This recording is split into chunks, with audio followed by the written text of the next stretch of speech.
दिन का काम जो है अब आज से तुम लोगों को टारगेट मिलना शुरू होगा, ठीक है। पहली बात एक चीज याद रखना, वो कंप्लीट होनी चाहिए। अब सर जीएस मेरा टाइम पे कंप्लीट हुआ था, 1.5 घंटे में हो गया था मेरा जीएस। सीसेट नहीं हो रहा। सीसेट में टाइम लगा था लेकर। जो भी हो, बात तो दोनों की एग्जाम के 2 घंटे में ही होंगे ना, आपको एक्स्ट्रा टाइम से मिल जाएगा वहाँ पे, ठीक है। हाँ। दूसरी बात जो है आपको, जैसे आज से सर मैंने सोचा कि पहले पेपर तो कंप्लीट करते हैं, अगर पेपर ही नहीं कंप्लीट मतलब पूरा पढ़े तो सही कम से कम पेपर को, अगर मैं आधे में ही छोड़ दूं तो मुझे पीछे के क्वेश्चन वो तो बाद में भी कर सकते हैं ना, 2 घंटे एनालिसिस करके आप बाद में जो क्वेश्चन छूटे उनको कर लो, वो तो बाद में कर सकते हैं ना, ठीक है। तो आज से ये चीज़ याद रखना, आपको कुछ कुछ होमवर्क मिलेगा तो वो चीज़ें साथ के साथ करते चलना जीएस में। सीसेट में तो ये है कि जिन्होंने एनसीईआरटी क्लासेस नहीं देखो, एनसीईआरटी क्लासेस जाके देखो, एनसीईआरटी पे कमांड करो अपनी, और इधर जो पीवाईक्यू में होते चल रहा हो साथ के साथ करते चलो, ठीक है। चलो आ जाओ। सर बस कॉम्प्रिहेंशन में बहुत टाइम लग रहा है। सर ये किस ईयर का पेपर है? 2021 का पेपर है। कॉम्प्रिहेंशन क्लासेस देखिए, फिर आप क्यों नहीं देख रहे, 2011 से लेकर 2023 तक देखिए, वो तभी समझ में आएगा। उल्टा वो 40 मिनट में पूरा आराम से हो जाते हैं 27 क्वेश्चन है, वो जितना प्रैक्टिस करोगे तो 30 मिनट में भी हो जाते हैं, वो आपकी प्रैक्टिस की बात है। Okay sir. चलो ठीक है, करो 5वां क्वेश्चन, 6ठा करो, ठीक है, और ये 8वां करो, तीनों क्वेश्चन करो फटाफट।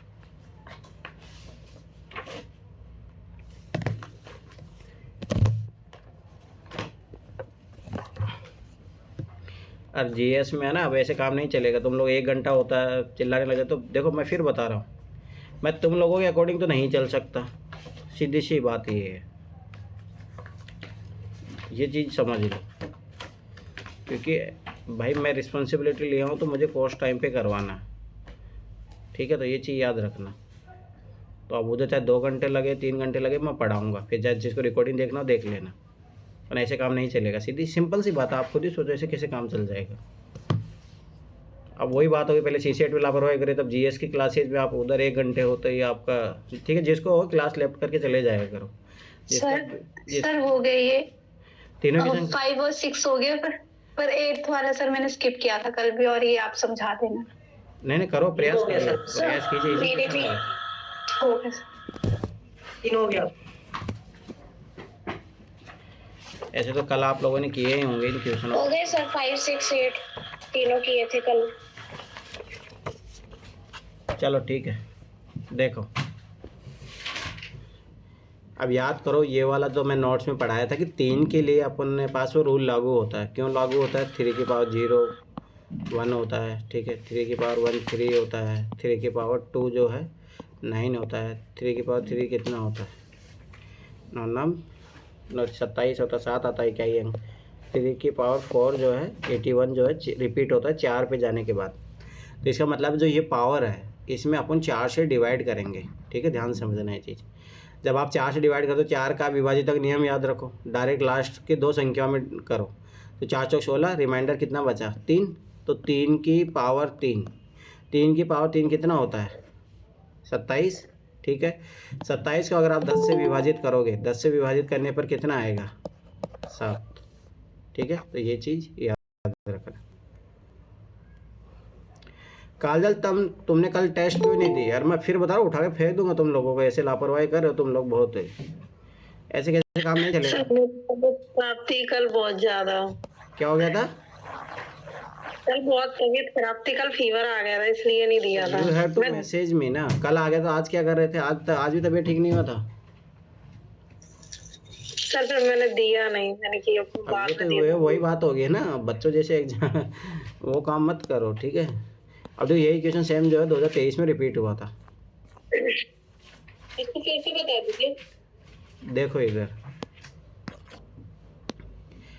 देखो, पहले अपने 3 का नियम, वो जो नोट्स मैंने पढ़ाए थे, मैं फिर बारह बता रहा हूँ, मेरे नोट्स बहुत इंपॉर्टेंट है, उनको अच्छे से काम करो उन पे।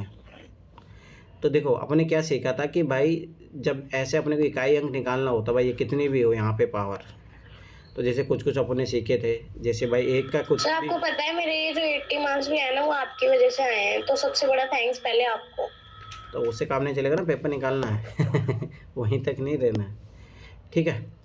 चलो देखो ध्यान से समझो इधर, तो अपने जो नियम सीखे थे उधर क्या सीखे थे भाई, किसी चीज़ में कोई पावर हो तो अपन ने देखा था 3 के लिए, 2 के लिए, 4 के लिए, इनके लिए कुछ अलग होता है, और सबके लिए तो सिमिलर जो रहता है वो डायरेक्ट वही आता है, वो जाके देखना अच्छे तरीके से। तो मैंने 3 का सिखाया था उस दिन कि 3 का जो है 4 के बाद में रिपीट होता है, तो जो पावर होती है उसमें अपन 4 से डिवाइड करते हैं, ठीक है, ये चीज़ याद रखना। तो मैंने क्या बोला था, आखिरी के जो 2 अंक होते हैं, आखिरी के 2 अंक, उनमें अब 4 से डिवाइड, क्योंकि 4 का विभाजित का नियम क्या होता है कि आखिरी 2 अंक से पता लग जाएगा कि कितना पूर्ण विभाजित होगा या कितना रिमाइंडर बचेगा। अब 19 में अगर 4 से डिवाइड करोगे तो रिमाइंडर कितना आ जाएगा, यहाँ पे 4 16, रिमाइंडर 3 आ गया। अब 3 की पावर 3 कितना होता है, 27। अब 27 को आप 10 से डिवाइड करोगे तो कितना आ जाएगा आपका इकाई अंक, नहीं मतलब शेषफल पूछ रहा है इसमें, तो क्या रहेगा शेषफल 7 आएगा। यही सेम क्वेश्चन जो है यूपीएससी 2023 में आए हैं। मैं फिर बार बताऊँ, देखो PYQ बार बार रिपीट होता है, कॉन्सेप्ट हमेशा रिपीट होता है। अब देखो छठा क्वेश्चन देखो, मैंने बोला भी था कि 7 का विभाजित का नियम ऐसे कुछ होता नहीं है, डायरेक्ट इसमें क्या करना, आप डायरेक्ट संख्या में जाके उसमें करना, ठीक है। अब तो डायरेक्ट इसमें 7 का एक तो अपन वो तरीका भी अपना सकते हो, बताओ क्यों अपना सकते हो, जो मैंने सिखाया था नोट्स में, याद करो उसमें क्या सीखे थे अपन। जैसे ये जो अंक है, ठीक है, इसका 2 गुना करोगे और जो बची हुई संख्या उसमें से घटा दोगे, फिर जो आएगी परिणामी संख्या उसमें से, ऐसे करके भी कर सकते हो, पर मेरा मानना है छोड़ो, वो ज़्यादा लंबा पड़ जाएगा, इसमें कोई ज़रूरत नहीं है। आप डायरेक्ट जो है डिवाइड करो, ठीक है, उससे हो जाएगा। 7 पंजे 35, 2 बचा 29 और 7 चौक 28, ठीक है, 1 बचा 18 हो गया, 7 दूनी 14, 4 बचा 41 हो गया, ठीक। 7 पंजे 35, 6 बचा 62 हो गया, 7 8 56, 56 और 6 बचा तो यहाँ पे 65 हो गया, 7 नाम 63, ठीक है, 63 2 हो गया। अब देखो यहीं पे अपने को वैल्यू पुट करके देखनी पड़ेगी, और मैंने हमेशा बोला कि मोस्टली आप जो ना इधर से लो, मतलब पहले तो मतलब जो भी है, आप मान लो कि 7 ले लो या 6 ले लो, जैसे मान लो मैं 7 लेता हूँ पहले, ठीक है, ऐसे मुझे पता है कि आंसर क्या है, पर तो छोड़ो 7 ले लिया मान लो।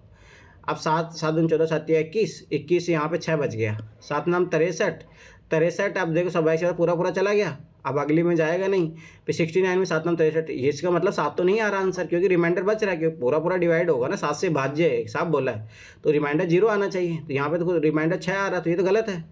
अब उसके बाद में आप 6 रख के देखो, जैसे आप 6 रखोगे यहाँ पे 6 आ गया, 7 या 21, 5 बचा, अब 53 हुआ, 7 7 49, 4 बचा 46 आ गया, 7 6 42, 4 बचा 49 बचा, 7 7 49, पूरा पूरा डिवाइड हो गया। मतलब कब पूरा पूरा डिवाइड हो रहा है, जब पी का वैल्यू अपन जो है 6 रख रहे हैं, ठीक है, तो ये चीज़ याद रखना, इसको इसी तरीके से करो, ज़्यादा अच्छा रहेगा। अब जिनसे ये क्वेश्चन नहीं बना, ये बहुत इजी क्वेश्चन है, अब ध्यान से समझना है, ठीक है। इसमें देखो मैं फिर बता रहा हूँ, कुछ क्वेश्चन ऐसे होते हैं जिनमें ऑप्शन मेथड का यूज करना ज़्यादा अच्छा रहता है, जैसे ये क्वेश्चन हो गया, ये क्वेश्चन हो गया, इसमें ऑप्शन मेथड यूज करो आप। कुछ क्वेश्चन जो है ऑप्शन मेथड के लिए बनते हैं, तो ये वाला क्वेश्चन ऑप्शन मेथड के लिए ही है। आप इसको ऐसे करने जाओगे तो इट्स सो डिफिकल्ट, ठीक। एक हाई स्कूल की जीव विज्ञान की कक्षा ने पूर्वानुमान लगाया कि पशु की स्थानीय आबादी प्रत्येक 12 वर्ष में दो गुनी हो जाएगी। मैंने कितनी बार बोला, जितना लंबा क्वेश्चन होगा कॉन्सेप्ट उसी में दिया, उसका आंसर उसी क्वेश्चन में छुपा। तो ये साफ बोल रहा है कि 12 सालों में जो है जनसंख्या 2 गुना हो जाती है। जैसे मान लो कि आज जो है जनसंख्या मान लो कि 100 है, तो 12 साल बाद में वो 2 गुनी हो जाती है, मतलब 200 हो जाती है, ठीक, सिंपल सी बात है। किए गए आकलन के अनुसार वर्ष 2021 के आरंभ में पशुओं की आबादी 50 होगी, ठीक है, तो स्वाभाविक से 12 साल बाद में कितनी हो जाएगी, 100 हो जाएगी ना, ठीक। यदि n वर्षों के पश्चात की आबादी को p से निरूपित किया जाता है तो निम्नलिखित में से कौन सा समीकरण कक्षा द्वारा बनाई गई आबादी को मोटा निरूपित करता है। अब सिंपल सी बात यही है कि अपने को इसमें रख के देखना है, n बराबर 1 रखो और n बराबर 12 रखो, बस कौन सा जो अपने इन चारों में से कौन सा ऐसा कि जो अपने को दुगना दे रहा, जस्ट बस यही चीज़ अपने को चेक करनी है इसमें। अब अपन एक एक ऑप्शन में आराम से रख के देख लेंगे भाई कहाँ पे दुगना हो रहा है। जहाँ पे मैं यहाँ पे n बराबर 1 रखता हूँ तो ये देखो 50 60 62 हो रहा है। अब जैसे मैं n = 12 रख रहा हूँ तो ये तो बहुत ज़्यादा चला जा रहा है। देखो 12 यहाँ पे रखोगे तो 12 + 50 × 12 करो, ठीक है, तो ये 12 का ऐसे कैसे 0 12 पंजे 60, ये देखो 612 हो गया, तो ये तो गलत गया क्योंकि जस्ट दुगना होना चाहिए ना, 62 दुगना कितना 124 होना चाहिए था, वरना तो बहुत ज़्यादा जा रहा है, गलत। आगे देखो यहाँ पे रखो n बराबर 1 रखोगे तो वही सेम चीज़ 62 आएगा, और 12 × 12 144, 144 में जोड़ दोगे तो 194 आ गया, ये भी गलत हो गया क्योंकि दुगना नहीं आ रहा ना, दुगना आना चाहिए, ठीक है। आगे अब इसमें करो आप, इसमें 1 रखोगे तो 2 की पावर 12, ये तो बहुत बड़ा चला जाएगा, फिर × 12 करोगे तो बहुत ज़्यादा चला जाएगा, ये तो वो निकाल ही नहीं सकते आप परिणाम, मतलब बहुत ज़्यादा चले जाएगा वो, ठीक है। अब यहाँ देखो ध्यान से समझना, n बराबर 1 रखा, 50 इंटू 2 की पावर 1/12, ठीक है। इससे रूट 1/2 12 कुछ तो मामला गड़बड़ हुआ क्या यहाँ पे? सर 12/12 आएगा ना, कट जाएगा। हाँ वो 12/12। अरे सुनो, हाँ बात वही है कि जैसे मान लो कि ये निरूपित करा कि आरंभ में पशुओं की आबादी 50 होगी, ठीक है, और n वर्षों के 50 आबादी को पीछे निरूपित किया जाता है, ठीक है। तो स्वाभाविक सी बात है, अपन जैसे मान के चलो कि यहाँ पे अपन तो ये आना चाहते ना n के लिए मान लो उतना, ठीक है। जैसे यहाँ पे अगर 12 साल बाद में आप निकालोगे इस चीज़ के लिए, ठीक है, तो यहाँ पे अगर p बराबर 50 इंटू 2 12 रखोगे, 12 कैंसिल आउट हो गया, 12 हो गया, तो p बराबर जो है 100 है। अब देखो ये क्यों हुआ, ध्यान समझना कि मतलब अपने को ये दिया है कि 50 है आरंभिक वर्ष में। अब देखो यहाँ पे निकाल नहीं पा रहे, परंतु इन्होंने दिया है कि जब पशुओं के आरंभ में जो पशु की आबादी है जो 50 होगी, तो स्वाभाविक सी बात है 12 साल बाद में अपने को डाटा कोई चाहिए तो वो 2 गुना होना चाहिए था, तो बस 50 का 2 गुना 100 अपने को कहाँ मिल रहा है। मतलब इसमें से आप है ना, मतलब मैंने तो एक एक रख के बताया, आप डायरेक्ट है ना n बराबर 12 रखो और कहाँ पे अपने को 100 मिल रहा है वो चेक करना। तो इनमें कहीं पे 100 नहीं मिलेगा, अपने को तो बहुत ज़्यादा मिल रहा था, तो 100 ओनली अपने को डी ऑप्शन से ही मिलेगा, ये चीज़ याद रखना। समझ में आया? Yes sir. तो इजी क्वेश्चन देखो, कुछ क्वेश्चन जो है ऑप्शन मेथड वाले ही होते हैं, ये चीज़ याद रखना, ठीक है। ये क्वेश्चन करो, 7वां क्वेश्चन एक बहुत अच्छा क्वेश्चन है, ये देखिए नंबर सिस्टम का ही क्वेश्चन है ये भी। ये क्वेश्चन करो ध्यान से, क्वेश्चन को पढ़ना, क्वेश्चन बन जाएगा।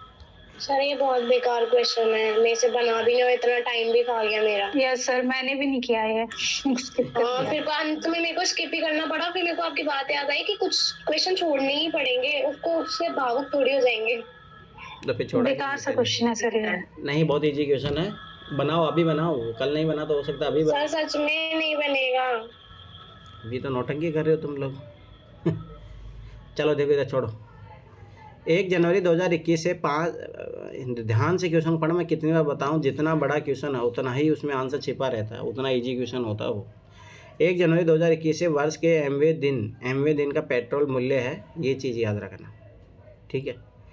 जहाँ m बराबर यहाँ तक है और तत्पश्चात कांस्टेंट मान रहता, तो डायरेक्ट अपन 100 का वैल्यू निकाल लेंगे, तो 80 मतलब 100वें दिन कितना होगा, उसके बाद में उतना ही रहने वाला है, इंटू 100 से गुणा करोगे 10 आ जाएगा 90। तो इसका मतलब है कि 100 दिन के बाद में इसकी वैल्यू कितना रहने वाली है, 90 ही रहने वाली है। साहब बोला है कांस्टेंट है, अचर है, ठीक। वहीं दूसरी ओर वर्ष 2021 के nवें दिन का डीजल का मूल्य n के किसी भी मान के लिए, ठीक है, ये इतना रहता है, ठीक है। वर्ष 2021 की किस तिथि को इन दोनों में ईंधन का मूल्य एक समान होगा। स्वाभाविक सी बात है, इस संख्या से मुझे 90 कब मिलेगा। सिंपल, कितना इजी क्वेश्चन, मुझे बताओ इसमें क्या था। बराबर आप क्या रख दो 90, आपको 90 ही चाहिए ना भाई, 90 कब आएगा। यहाँ से n की संख्या आ जाएगी, फिर काउंट उसमें 1 जनवरी में ऐड कर देना जितने दिन आएंगे इसमें, ठीक है। इसका दशमलव उठाने के लिए 2 जीरो यहाँ पे आ गए, ठीक है, ठीक है। उसके बाद में देखो ये 69 उधर जाएगा तो कितना बचेगा, ये 15n अपॉन मतलब 100 से इधर देखो 21 बचा, 70 20 21 ही बचेगा ना, इंटू 100, ठीक है।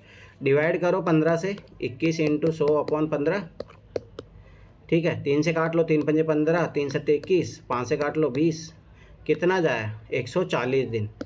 n बराबर आगे 140 दिन में वो समान हो जाएगा। अब जोड़ दो, 1 जनवरी में तुम 140, अब देखो ये चीज़ याद रखना कि लीप ईयर है कौन सा क्या है। जनवरी में कितने दिन होते हैं 31, ठीक है। फरवरी में कितने होगा 28, नॉन लीप ईयर है, ठीक है। फिर मार्च में कितना होता है 31, अप्रैल में कितना होता है आपका 30, ठीक है। अब यहाँ पे जो ऑप्शन दिए उसमें देख लो, पहले यहाँ से चाहो तो यहाँ पे जोड़ के फिर घटा दो, उससे भी पता लग जाएगा। 8 2 10, अच्छी लगी 1 3, देखो 3 3 6 3 3 9 3 4 12, 120। अब अपने को 20 दिन और चाहिए, तो बस मई के कितने दिन चाहिए अपने को 20। अब मुझे बताओ इस क्वेश्चन में क्या था जो तुम लोगों से नहीं बना। मैं फिर बार बार बता रहा हूँ, सी सेट में एक चीज़ याद रखना, तुम लोग क्वेश्चन को ध्यान से नहीं पढ़ते हो। अगर 90 वाला नहीं समझ, ये चीज़ अगर यहाँ समझ लेते ना, यहाँ बस यही यहाँ लॉजिक छुपा है इस क्वेश्चन का बस, और कुछ भी नहीं करना था इसमें। अब बताओ इजी क्वेश्चन है या नहीं है, नॉर्मल क्वेश्चन है, तो एनसीईआरटी में मैं करवाया है कि कांस्टेंट होती है वो चीज़।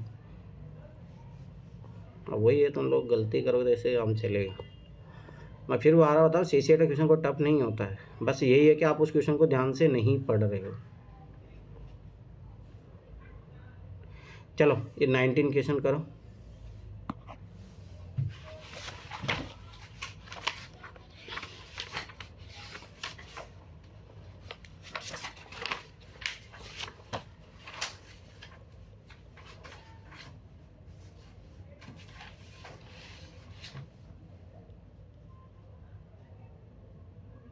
अब ये क्वेश्चन बनने चाहिए अपन, देखो ये देखो PYQ सारे रिपीट हो रहे हैं, ये क्वेश्चन में रिपीटेशन है।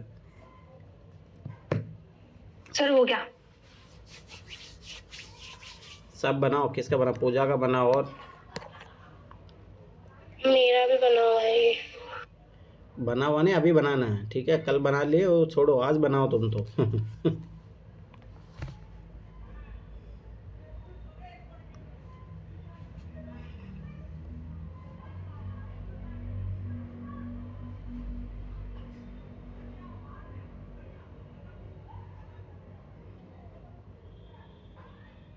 बन गया सर। नगीना का बन गया, दो। बन गया सर। हो गया सर। और मेरा भी हो गया सर, बन गया मेरा भी। काजल का भी बन गया, तब बचा किसका? सना तुमसे क्यों नहीं हो रहा? इससे मतलब कल भी नहीं हुआ होगा तुमसे। चलो देखो इधर, 700 से लेकर 1000 तक के पूर्णांकों को सूचीबद्ध किया गया है, मतलब वही सब ऐसी बातें लिखे हुए हैं। इनमें से कितने पूर्णांकों में अंकों का योगफल 10 है? अंकों का योगफल, याद करो इस कॉन्सेप्ट पे अपन पहले भी क्वेश्चन कर चुके हैं। तो भाई स्वाभाविक सी बात है, ध्यान से समझो। एक तो तुम्हारे पास इकाई का जो ये सैकड़े का अंक क्या क्या है? 7 है, 8 है, 9 रहेगा। अब मुझे बताओ 7 में कब कब 10 बनेगा? जब क्या क्या जोड़ोगे तुम? अब 3 जोड़ दो, ठीक है? अब ये 3 कैसे कैसे बन सकता है? 7 1 या 2 का जोड़े से बन जाएगा, और तो 3 किसी तरीके से बनेगा ही नहीं, ठीक है? ध्यान से समझो ये लॉजिक। तो स्वाभाविक सी बात है, आपके पास जो है, अरे एक जीरो भी मान लो, जीरो भी जोड़ो तो तब भी उस तरीके से हो जाता है। तो यहाँ देखो, सर दो को पलट भी तो सकते हैं ना, जैसे 7 1 2 और 7 2 1, हाँ ऐसे भी तो हो सकता है। पलट सकते हैं। मैं बता रहा हूँ कि पॉसिबिलिटी क्या है आपके पास, किस तरीके से बनेगा, मतलब अंकों का योगफल 10 कैसे आएगा। अब यहाँ पे देखो, यहाँ पे कैसे आएगा? जब 2 जोड़ोगे, 2 कैसे कैसे? 1 1 जोड़ दो, ठीक है? 1 1 जोड़ो, या 2 1 0, या जीरो वाला, मतलब इन जोड़ोगे तब भी 2 बन जाएगा, या 1 1 करके जो जोड़ोगे तब भी 2 बन जाएगा, ठीक है? ये चीज़ समझो बस अभी। अब यहाँ पे 1 जोड़ने से आ जाएगा, तो यहाँ पे क्या पॉसिबिलिटी कहते हैं? 1 जोड़ो या फिर 0 जोड़ो, मतलब 910 या 901, ठीक है? तो ये अपने को पता लग गया कि भाई इस तरीके से बन सकता है, तो बस अब बना लो फटाफट। अब यहाँ पे अपने को ये चीज़ पता लग गया है, देखो ध्यान से देखो। सबसे पहले 703, तो 703 आएगा तो हमें तो उल्टा फट से लिख दो 730, ठीक है? अब आगे देखो, मैंने क्या बोला था? 7 1 2, तो 7 2 1 भी हो जाएगा, ठीक है? और किस तरीके से बनेगा? इसके अलावा और तो कोई चांसेस नहीं है, और कोई नहीं बनेगा, ठीक है? तो 4 अंक ये हो गए 7 से जो बने, सर 7 1 2, तो ये हो गया ना 7 हाँ 1 2, बन। ठीक? अब आगे देखो, 8 से कैसे बनेगा? 8 से अपने क्या सोचा था? 8 2, तो ये 8 2 ये हो गया। फिर मैंने क्या बोला था? 8 1 1, इसका तो उल्टा कुछ भी नहीं हो सकता, यही होगा, ठीक है? तो 4 3 7 हो गया अपने, ठीक? अब 9 से कैसे बनेगा? मैंने क्या बोला था? 0 1, तो ये कितना हो गया? 9 1 0 1, इसके अलावा कुछ बनेगा? No, never. 7 2 कितना हो गया? 9। अब देखो इजी क्वेश्चन है या नहीं, कॉन्सेप्ट है, मैं फिर बार बार बता रहा हूँ। यहाँ बस आपको यही समझना था। देखो मेन चीज़ ये थी यहाँ पे कि आप 10 कैसे बना सकते हो जब इकाई का अंक 7 हो, 8 हो, 9 हो। बस अगर वो चीज़ पता रहती, पहले सबसे पहले उसको तैयार करो, फट से क्वेश्चन बन जाएगा। एक एक करके नहीं देखना होता है, ये चीज़ याद रखना।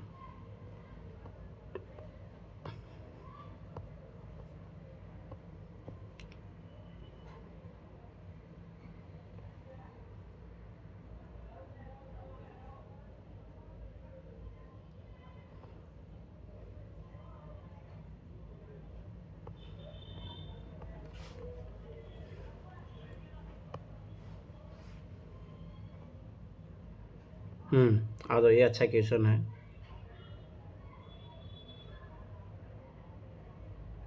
सबसे पहले तो ये करो तुम लोग, 36 करो, अच्छा क्वेश्चन है। और यही क्वेश्चन आगे भी रिपीट होगा, ध्यान से पढ़ना क्वेश्चन वापस बार बता रहा हूँ।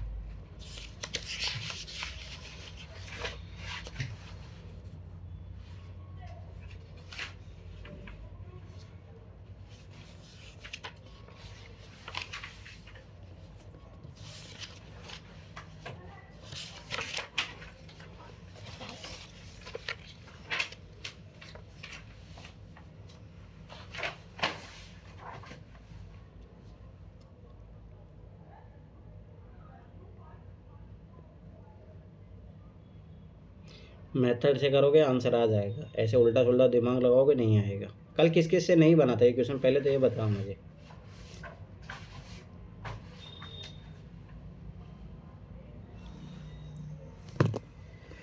बताओ रे कल किस किस मेरा मतलब सर, मेरा है ना ये 74 वाला 9 तो मैंने निकाल लिया था, लेकिन 74 का 37 और 2 पेयर आ रहा था ना, तो मुझे लगा कि 2 से डिवाइड नहीं होगी ये। अच्छा इसका फैक्टर दो तीन, तो इसलिए मेरा गलत था ये। ठीक है हो गया सर। हो गया, पूजा का हो गया है, यस सर। बन गया सर। अनु का भी बन गया है। अच्छा जी क्वेश्चन है, सर। देखो मैं फिर बता रहा हूँ, ये आगे भी रिपीट होगा ये क्वेश्चन। और अपन मैं पहले भी करवा चुका हूँ, याद करो मैंने प्रसार विधि वाला भी करवाया था, तुम लोगों को याद आया वो 111 आ रहा था उसमें, उसी टाइप का क्वेश्चन है ये, जो 37 उससे मल्टीपल डिवाइडेड होता है। कितनी बार पूछा यही सेम क्वेश्चन, बार बार यूपीएससी पूछ रहा है, बार बार। मैं फिर बार बार बता रहा हूँ, ये चीज़ समझो, क्वेश्चन वही है सीसेट का। आप देख लो 2021 तक अपन पहुँच गए, वही पूछा है जो पहले पूछा था, बस ये है कि अब स्टेटमेंट में दे रहा है क्वेश्चन, बस और बात वही है, सिंपल सी बात यही है। याद करो एक क्वेश्चन जिसमें आया था 37 से, और किसे डिवाइडेड था वो, 11 से शायद, 37 11 13। हाँ, तो वही सेम लॉजिक वाला क्वेश्चन है, बस इसमें अपने को अब 74 और 9 से पूछ लिए। क्वेश्चन का पैटर्न तो वही है ना। निखिल तुम कहाँ खो जा रहे हो आजकल, बना नहीं निखिल ये तुमसे क्वेश्चन?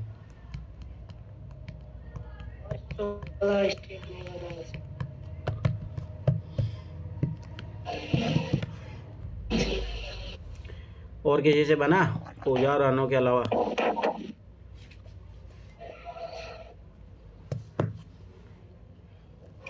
मुझे लग रहा है कि मेरा तुक्के में सही गया है, क्योंकि अब मैं पढ़ रही हूँ तो मुझे अलग समझ आ रहा है, कल मैं पढ़ रही थी तो मुझे अलग समझ आ रहा था। ये तो धोखा कर दिया तुम क्वेश्चन के साथ। अरे मैंने कहा धोखा किया सर, मेरे को अलग समझ आया था, आज अलग समझ आ रहा है, क्या पता। पर सही तो गया है, मैंने चेक किया तो वो तो सही है। ये बात भी सही है। चलो ठीक है, मतलब नहीं बना तो कल भी नहीं बना तो आज कैसे बन जाएगा? चलो देखो इधर ध्यान से देखो, 3 शून्योत्तर नॉन जीरो अंकों के प्रयोग, अंकों की पुनरावृत्ति के बिना, बस ये कंडीशन है। आगे क्या कंडीशन दिया है, जैसे प्राप्त होने वाली 3 अंकों वाली सभी संख्या पर विचार कीजिए, 3 के गुणज है। अब याद करो कल एक क्वेश्चन किए थे अपन जिसमें 3 के गुणज नहीं बोला था, बस आज ये 3 के गुणज बोल रहा है तो मैं 1 2 3 ले लूंगा ना डायरेक्ट। रुक जाओ, परंतु ये क्या 3 का गुणज है? No sir. नहीं है ना? 3 का गुणज तो अपन 3 का है गुणज तो सही सर, है ना, 3 से डिवाइडेड है ना ये। तो सारा तो नहीं है ना, वो 369 होगा ना सर? नहीं 3 एक से बार में डिवाइडेड है ना, मतलब ऐड करके देखेंगे तो। अरे ऐड करके नहीं पूछ रहा, आप सुनो ध्यान से, आप समझिए। इंडिविजुअली ठीक है, जैसे 3 शून्योत्तर अंकों के प्रयोग, अंकों की पुनरावृत्ति के बिना से प्राप्त 3 अंकों वाली सभी संख्याओं पर विचार कीजिए, 3 अंकों वाली सभी संख्याओं पर विचार कीजिए जो 3 के गुणज है। मान लीजिए कि इन संख्याओं का योगफल s है, तो निम्नलिखित में से कौन सा एक सही होगा? मतलब समझ रहे हो तुम लोग? तो सर एक बात बताओ, मैंने ना इसको ऐसे समझा था कि ना, मतलब ये सम है, अगर मल्टीपल 3 का है तो उसका जो सम होगा वो भी तो 3 से डिवाइडेड होगा, तो वो 9 से भी डिवाइडेड होगा। मैंने तो ऐसे सोचा, 74 का मेरे को डिविजिबिलिटी पता ही नहीं थी। तो फिर 74 का कैसे कर लिया तुमने? अगर चलो ठीक है 9 वाला कर लिया है। 74 का सर फैक्टर ये आ रहा है 37 और 2, हाँ। तो मैंने 37 से तो निकाल के 1131 का उसमें 37 13 और वो वाला तो मुझे याद था, लेकिन मुझे लगा 2 से शायद ये डिविजिबल नहीं होगा। अच्छा, अब एक चीज़ बताता हूँ। पहली बात, ये हिंदी में क्वेश्चन गलत है, इंग्लिश में पढ़ो। Consider all 3 digit numbers without repetition of the digit. ठीक है, obtained using the 3 non zero digit which are the multiples of 3, let's S be their sum. पर समझ में आया, आपको एक संख्या नहीं लेनी है, जितने भी 3 अंकों की संख्याएं हैं, और वो जो भी जितनी भी संख्या हैं 3 अंकों की, समझ में आया, वो सारी की सारी 3 के मल्टीपल है। उन संख्याओं का योग किससे डिवाइड होगा, आपसे ये पूछ रहा है। मतलब समझ रहे हो? इसके लिए तो आपको तो फिर आपको, हाँ बोलो। मैंने क्या दिमाग लगाया था ना, अपन 3 जो संख्या वाला जो उसको काटने के लिए करते हैं ना, 111 bracket x plus Y plus Z, उसको डिवाइड करके मैंने 74 का फैक्टर निकाला। तो इसमें है ना 9 से क्लियर हो रही है, 37 से क्लियर हो रही है, लेकिन 2 से नहीं समझ में आ रहा ये कैसे होगा। अब सुनो, तो देखो ध्यान से समझना। पहली बात तो देखो, इस तरीके से इस क्वेश्चन को करने जाओगे तो इस इम्पॉसिबल है। अपन आप क्या करेंगे, अपन ध्यान से देखना। अब कोई भी चीज़ संख्या, एक चीज़ अपन ने ये देखा था कि 3 का गुणज होगा तो स्वाभाविक सी बात तो 3 से डिवाइड होगा। इसका मतलब है x plus Y plus Z जो है, इनका योग जो होगा, इन अंकों का जो योग होगा वो 3 से डिवाइड होगा, होगा नहीं होगा? हाँ होगा सर। ठीक है, एक तो ये कॉन्सेप्ट लगेगा।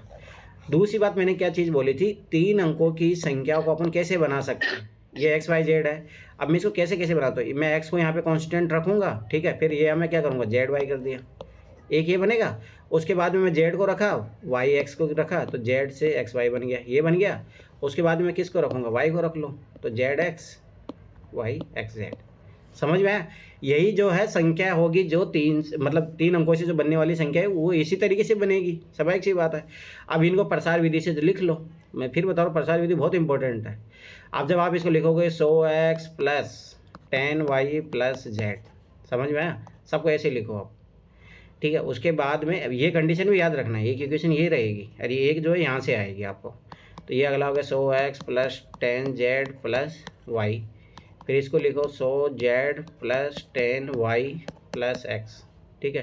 फिर इसको लिखो 100z plus 10x plus y, ठीक है। फिर इसको लिखो 100y plus 10z plus x, इसको लिखो 100y plus 10x plus z। अब इनको सबको जोड़ो तो बस सबाशी बात है, ये देखो ये कितना आएगा, x को जोड़ो 100 200 के बाद में तुम इधर आ जाओ, ठीक है। ये देखो 10 यहाँ पे आ रहा है, जहाँ से आएगा 220, और ये कितना आया 221, तो सब 221 ही आएगा। तो x प्लस वाई 222 एक और x, हाँ सॉरी 222, ठीक है। x plus Y plus Z, बस खत्म बात। अब मुझे बताओ 222 किस किस से डिवाइडेड है? आप ये देखो, ये 9 से डिवाइडेड है, करके देख लो। 9 दूनी 18, 9 से डिवाइडेड नहीं होगा ना, रुको, हाँ, परंतु ये जो है x plus Y plus Z, ये मैंने क्या बोला, ये 3 का गुणज है। तो ये स्वाभाविक सी बात है, जब ये 3 का गुणज होगा तो ये यहाँ पे जो आएगा ये x plus Y plus Z, ये तो 3 का गुणज है। तो इसका मतलब समझ लो, जैसे 1 2 3 आप ले लो यहाँ पे, मतलब वही सिंपल सी बात है। तो ये तो 3 को डिवाइड 9 से तो डिवाइड हो ही जाएगा ना ये। जैसे मान लो, समझो मैं एक चीज़ ले रहा हूँ, जैसे मान लो मैं ले लिया 3 6 और 9 ले लूँ मैं। अब मुझे बताओ यहाँ पे मैं 3 6 9 करूँगा तो 9 6 15 15 18 हुआ ना ये, तो ये 9 से डिवाइड हो गया, हुआ ही नहीं हुआ? बताओ, मैं भी इसलिए बता देखो ये दोनों चीज़ लगेगी इसमें। तो ये 9 से डिवाइडेड है, तो ये वाला स्टेटमेंट सही हो गया। अब देखो 74 से क्यों डिवाइडेड है? आप इस 222 को फैक्टर करोगे तो 1 इंटू 2 आया। अब इसको करोगे तब कितना आएगा, 37 इंटू कितना आएगा, 3। अरे 37 इंटू 3 आएगा, अरे 2 तो ये अलग हो गया, 3 आएगा ना, 3 आएगा ना, 3 से 21, समझ में आया? तो देखो 37 इंटू 2 74 भी मिल गया अपने को, हो गया खत्म बात। अब मुझे बताओ क्या था इस क्वेश्चन में जो अपन पहले नहीं किए थे इसमें? बस ये चीज़ सोचने वाली थी इसमें। किसने इस पैटर्न से किया है इस क्वेश्चन को? बताओ, यही सही तरीका है इस क्वेश्चन को करने का। सर मैंने तो इसको थोड़ा अलग, मतलब सिंपल कर दिया था, मे भी वो गलत तरीका था। वो आप क्वेश्चन को उस तरीके से समझ लेना, आप एडिशन समझ लिए कि एक संख्या ले लो उसके ऐड कर दो, तो फिर आपने अज्यूम कर लिया 3 6 9, फिर उसको चाहो तो वो भी कर सकते, पर सबसे बेस्ट मेथड यही है, इसे देखो आपने सारी चीज़ें क्लियर हो गई है, क्यों इसमें 74 से डिवाइड हो रहा है, क्यों 9 से डिवाइड हो रहा है। और मैं फिर बता रहा हूँ यही क्वेश्चन आगे भी रिपीट होगा, यही सेम क्वेश्चन, बहुत अच्छा क्वेश्चन था, ये चीज़ याद रखना है। और मैं फिर बता रहा हूँ देखो अप्रोच सीखो, मैंने उसी अप्रोच से करवाया आपको, जैसे इस अप्रोच में कितने क्वेश्चन करवा चुका हूँ ऑलरेडी आप लोगों को। चलो 39 करो।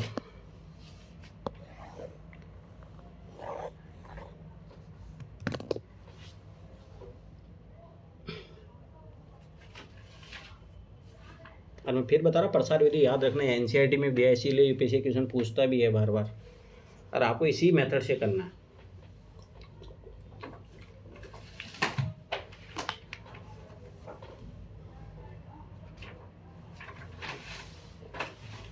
हो गया सर ये तो। ठीक है, नगीना का हो गया,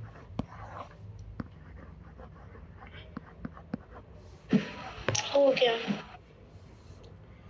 शिवानी का हो गया, हो गया सर। पूजा का हो गया, मेरा भी हो गया।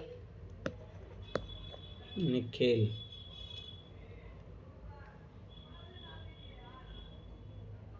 सर बोलो। सर मेरा कलरनेस का आंसर गलत था, मुझे एक डाउट पूछना था फिर इसमें। पहले मुझे करवाने दो, उसके बाद पूछना। सर बनिए। चलो ठीक है, करवाता हूँ मैं। अब देखो मैंने कितनी बार बोला ये चीज़ हमेशा याद रखना। देखो भाई इस क्वेश्चन का ABCDE में सबसे अधिक भारी है, मुझे बताओ वही सेम लॉजिक वाला क्वेश्चन, सबसे बड़ा कौन है, सबसे छोटा कौन है, वही क्वेश्चन पूछ रहा है। तो मैंने कितनी बार बोला जब इसमें तीनों सब चीज़ दिया ही नहीं है तो ये कैसे आंसर दे देगा। तो ऐसे बोले खतन 2 पर्याप्त है, AOD BEF तो दिया है, पर इसमें क्या क्लियर हो रहा है कि कौन सबसे भारी है। देखते हैं, A और D में से प्रत्येक BE और F में प्रत्येक से अधिक भारी है। इसका मतलब है, देखो ध्यान समझना, A जो है BEF से भारी है और D जो है वो भी BE और F से भारी है, किंतु उनमें से कोई भी सबसे अधिक भारी नहीं है। और दूसरी बात, अपने को तो पता भी नहीं चल रहा ना भाई इन दोनों में से कौन भारी होगा, कोई पता चल रहा है अपने को? नहीं सर, फिर बचा तो सी ना, तो ये तो पता चल गया ना, ये अगर कोई भी भारी नहीं तो सी भारी हुआ। फिर मैं फिर बार बार बता रहा हूँ ये चीज़ समझो, इसमें सी के बारे में जब कुछ बोला ही नहीं है तो आप कैसे डिफाइन करोगे ये चीज़? अच्छा, अपन कंक्लूड नहीं कर सकते जब तक ये स्टेटमेंट खुद नहीं बोलता। रीजन यही तो, फिर बहुत वही बात होगी कि सीएम ने आपको कुछ बोला नहीं, आपने अज्यूम कर लिया कि सीएम ने ऐसा बोला होगा तो मैं डिसीजन ले लेती हूँ। तो भाई ये लॉजिकली क्वेश्चन क्यों पूछे जाते हैं, इसके पीछे यही है कि आप अपना ओपिनियन नहीं चलाओ जब तक उसमें दिया ही नहीं है। ये समझो, ये क्वेश्चन की लैंग्वेज समझो यहाँ पे, किंतु उनमें से मतलब इनमें से, इन पांचों में से कोई भी सबसे अधिक भारी नहीं है।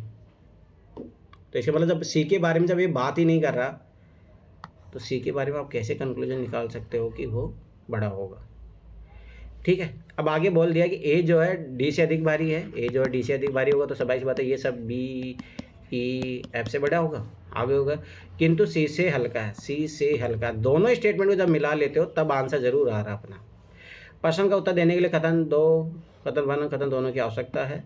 प्रश्न का उत्तर देने के लिए न तो केवल कथन न ही केवल कथन 2 पर्याप्त है। अब है ना यूपीएससी ने, अब जो भी है यूपीएससी ने ये भी आंसर दिया था, इसका सी और डी दोनों आंसर दिया था, पर ना अपने को पता लग रहा है कि सर इसमें एक्चुअली क्या है ना, सी और डी दोनों स्टेटमेंट का मतलब एक ही निकल रहा है। एक कैसे निकल रहा है बताइए, इनके बारे में जब इसमें इंफॉर्मेशन नहीं, मतलब दोनों का मतलब जैसे इसमें है ना सर की कथन एक, प्रश्न का उत्तर देने के लिए कथन 1 और कथन 2 दोनों की आवश्यकता है, तो ये सही है। फिर कथन का उत्तर, प्रश्न का उत्तर देने के लिए न तो केवल कथन 1 और न ही केवल कथन 2, यानी अलग अलग दोनों पर्याप्त नहीं है। कथन सही बात है, वो बात हो गई कि आपने देखा है ना ये दोनों गलत क्यों हुए, क्योंकि ये नहीं तो स्टेटमेंट 1 वो है पर्याप्त, नहीं दूसरा पर्याप्त है। तो वही ये इसने क्या है कि इसी स्टेटमेंट को घुमा के ये बोल दिया कि प्रश्न का उत्तर देने के लिए न तो केवल कथन 1 न ही केवल कथन 2 पर्याप्त है। इसका मतलब एक और चीज समझना, अगर ये बोलता कि प्रश्न का उत्तर देने के लिए दोनों कथन, मतलब दोनों कथन जो अपर्याप्त है, तो फिर ये गलत हो जाता। परंतु इसने क्या बोला, ये बात सही है, प्रश्न को जो अकेले नहीं दे सकते ना दोनों को उत्तर, तो ये इसीलिए दोनों इस यूपीएससी ने आंसर माना था इसका। मतलब समझ में आया ये बात, दूसरा आंसर क्यों है? हाँ जी सर। चलो ठीक है, आगे बढ़ो तो फिर अब ये चीज़ बता दो, क्वेश्चन रिपीट हो रहे हैं सेम, और ऐसा नहीं है आगे भी होगा, 2025 में भी होगा, मैं अभी बता रहा हूँ। ये क्वेश्चन करो 46 करो, बस हाँ यही करो 46 करो, बहुत अच्छा क्वेश्चन है, एनसीईआरटी में करवाए हुए इस टाइप के क्वेश्चन। करो इस क्वेश्चन को ध्यान से पढ़ना।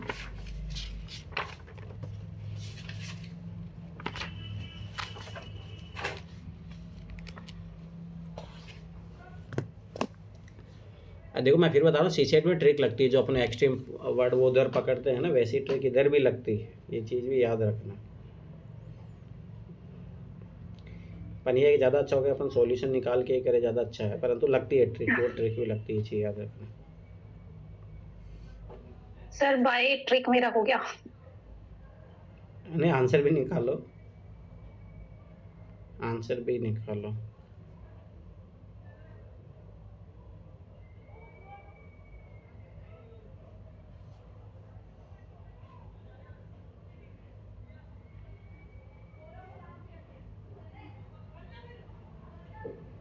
हो गया सर।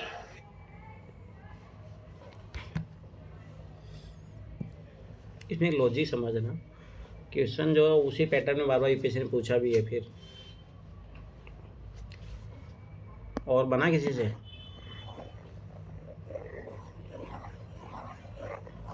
इसका मतलब तुम लोग कल भी गलत किए थे इसका, जिसका अभी भी नहीं बन रहा। हो गया बन तो गया है, वैसे हो गया सर, बन कल भी सही हुआ था होने को तो। चलो ठीक, अब देखो इधर 1 ग्राम में, देखो ये इस टाइप जो क्वेश्चन होते हैं ना, इसके लिए ऐसे कुछ भी कैलकुलेशन करो आप, अगर आपकी थोड़ा तर्क शक्ति अच्छी है, लॉजिकल पावर अच्छी है, तो आप ऐसे भी कर सकते हो। ध्यान समझना, 1 ग्राम में आधे ग्राम वासियों के अपने घर हैं, ठीक है। अब भाई सीधी सी बात है कि 50% लोगों के पास जो है घर है, मतलब 50 लोगों, इसका इस इन्फॉर्मेशन से क्या पता चला, 2 इन्फॉर्मेशन पता चलती है कि 50% लोगों के पास घर है और 50% लोगों के पास घर नहीं है। ये चीज़ हमेशा याद रखना। आगे बढ़ो, 1/5 ग्रामवासी धान की खेती करते हैं, मतलब 20% के समथिंग जो लोग हैं धान की खेती करते हैं। 80% का अपने को पता नहीं वो क्या करते हैं, पर धान की खेती तो नहीं करते।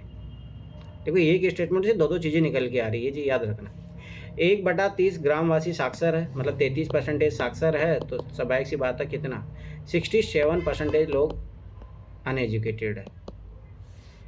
4/5 ग्रामवासियों की आयु जो है 25 वर्ष से कम है। ध्यान से समझना, 4/5 निकालोगे तो स्वाभाविक सी बात है कितना हो जाएगा, 80%। 80% लोगों की जो आयु जो है 25 वर्ष से कम है, इसका मतलब यंग पॉपुलेशन बहुत ज़्यादा है। और 25 से ज़्यादा कितने लोग हैं, 20%, ठीक है। अब यही डाटा है। अब इसमें देखो, अब एक तो ये है कि आपको अलग से कुछ भी निकालने की जरूरत नहीं है, जो ये मैंने अब बनाया है, ऑब्जर्वेशन किया, बस इसी के आधार पर अपन आंसर देंगे। देखो ध्यान से देखना, ऐसे सभी ग्रामवासी साक्षर है जिनके पास अपने घर है। मुझे बताओ, पहली बात, अपने पास 50% जो है घर का बारे में पता चलता है। एजुकेटेड कितना है, 1/3 ग्राम साक्षर 33% है। अब ध्यान से समझना, ठीक है। पहली बात, ऐसे सभी ग्रामवासी साक्षर जिनके पास अपने घर है। मुझे बताओ, ये कोई डाटा अपने को कंफर्म पता है? हो सकता है कि भाई जो 50 के 50% जिनके पास घर नहीं है उनमें से एजुकेटेड हो। अब मैं फिर बता रहा हूँ, देखो यही चीज़ सब पकड़नी है, आप अपने अनुसार मत निकाल देना, ठीक है। तो ये चीज़ हमेशा याद रखना। तो भाई एक्सट्रीम वर्ड है तो ऐसे भी। दूसरी बात, अपने को भाई देखो एक चीज़ हमेशा याद रखना, चाहे रीजनिंग हो या जीएस हो, अगर आपके पास एक आर्गूमेंट है उसको गलत करने, इसके देखो 3-4 आर्गूमेंट हो सकता है कि भाई सारे के सारे जिनके पास घर नहीं है वो एजुकेटेड हो सकता है कुछ दोनों मिलके हो। ये भी हो सकता है कि भाई जिनके पास सारे घर है उनका जो है सारे एजुकेटेड हो, परंतु चांसेस तो एक ही है, गलत होने की प्रोबेबिलिटी 2 है, तो गलत हो जाएगा। अब आगे बढ़ो, ये अगले बढ़ो। केवल आधे ग्रामवासी साक्षर है, केवल आधे ग्रामवासी, भाई 33% जो साक्षर है जो धान की खेती करते हैं। केवल आधे ग्रामवासी साक्षर है जो धान की खेती करते हैं। अब मुझे बताओ इसके बारे में अपन कैसे बता सकते हैं, धान की खेती कितने लोग करते हैं, ओनली 20% लोग करते हैं, और बोला केवल आधे ग्रामवासी साक्षर है जो धान की खेती करते हैं, तो ये भी, क्योंकि इसको गलत करने की प्रोबेबिलिटी अपने पास है, ये चीज़ याद रखो। 25, अब देखो मैंने कितनी बार बोला, जैसे जीएस में लगता है वही ट्रिक इसमें ये लगता है। देखो ये दोनों ऑप्शन सेम है तो इन दोनों में से आंसर आएगा। देखो वही चीज़ें लगती है, बस ये चीज़ याद रखना। इसीलिए मैं फिर बताऊँ, ट्रिक है आपको एकदम रच बस जानी चाहिए कि कौन सी चीज़, कैसा मेथड, कौन सा लगता है, कहाँ पे लगता है, बस। जैसे मैंने जैसे देखा मैंने पकड़ लिया इस चीज़ को। अब कितने लोगों ने पकड़ा था कि ये दोनों ऑप्शन सेम है, तो दोनों ऑप्शन का तो कोई मतलब ही नहीं है। Yes sir. अब आगे देखो, 25 वर्ष से कम आयु वाले कुछ ग्रामवासी, देखो कुछ अपन जानते हैं कि सही होता है। अब यहाँ देखो, यहाँ एक्सट्रीम दिया होगा। 25 वर्ष से कम आयु वाले किसी भी ग्रामवासी के पास अपना घर नहीं। याद करो एक्सट्रीम वर्ड जीएस में जो अपन कहते हैं 25 वर्ष। भाई हो सकता है ना एक व्यक्ति के भी पास भी हो जाए, तो ये तो गलत हो जाएगा ना, तो ये तो एक्सट्रीम वर्ड है, ये तो ऐसे कट गया। अब ये क्यों सही है ये समझो। 25 वर्ष से कम आयु वाले, 25 वर्ष से कम आयु वाले 80% लोग हैं। ध्यान से समझना, आयु वाले कुछ ग्रामवासी साक्षर है, मुझे बताओ 33%। अगर मान लो कि आप ये निकाल दो कि भाई जो 20% लोग हैं वो एजुकेटेड है सारे के सारे, तो 33 में से 13% तो बते ना, तो 80 में से 13% तो साक्षर होने की प्रोबेबिलिटी बढ़ गया। तो बढ़ गया तो भाई ये बात तो सही है कि कुछ ग्रामवासी तो साक्षर होंगे, और वो कुछ कितना है 13%। अगर अपन इनको सारा का सारा मान ले तो मिनिमम से मिनिमम कितना होगा 13, और मैक्सिमम से मैक्सिमम कितना जा सकता है 33% भी जा सकता है। तो सब की बात है, आंसर बी होगा। अब इसमें कोई डाटा नहीं निकालना था आपको। अरे ये क्वेश्चन ऐसे ही होगा, ये चीज़ याद रखना, ये लॉजिकल क्वेश्चन होता है। इसके लिए आपको कैलकुलेशन नहीं करना है बैठ के, ओनली स्टेटमेंट को पढ़ना है और समझना है। चलो लीनियर क्वेश्चन में कर लेंगे, छोड़ो अभी। ये हो गया, हाँ 58 क्वेश्चन करो, और मैंने इस टाइप क्वेश्चन वहाँ पे भी करवाया था ना। चलो ये करो 58, 59 और 55, तीनों क्वेश्चन करो, ये अच्छे क्वेश्चन है।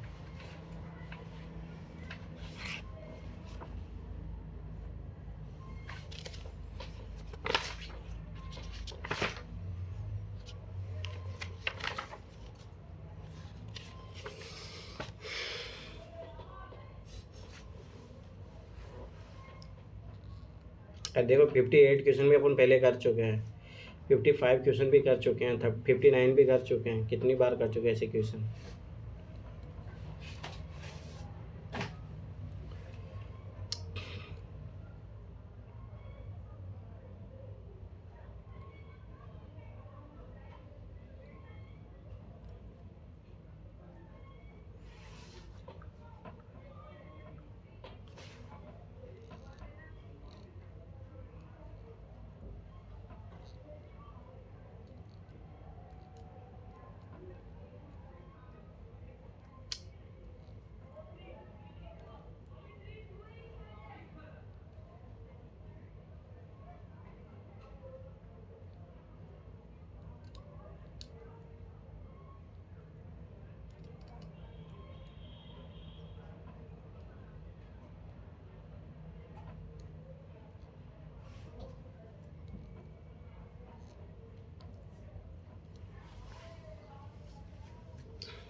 अरे ना इस टाइप के क्वेश्चन जाके देखोगे ना, एनसीईआरटी में दिया है।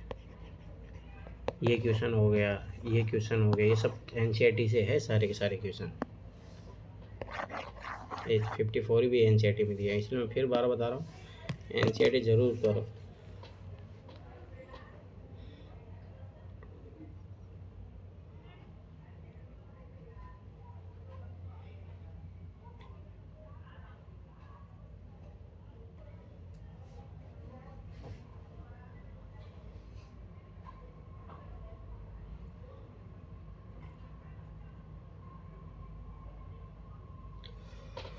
Okay sir. सारे हो गए? Yes sir. ठीक है, और किसका हुआ?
क्या और नहीं बनेगा?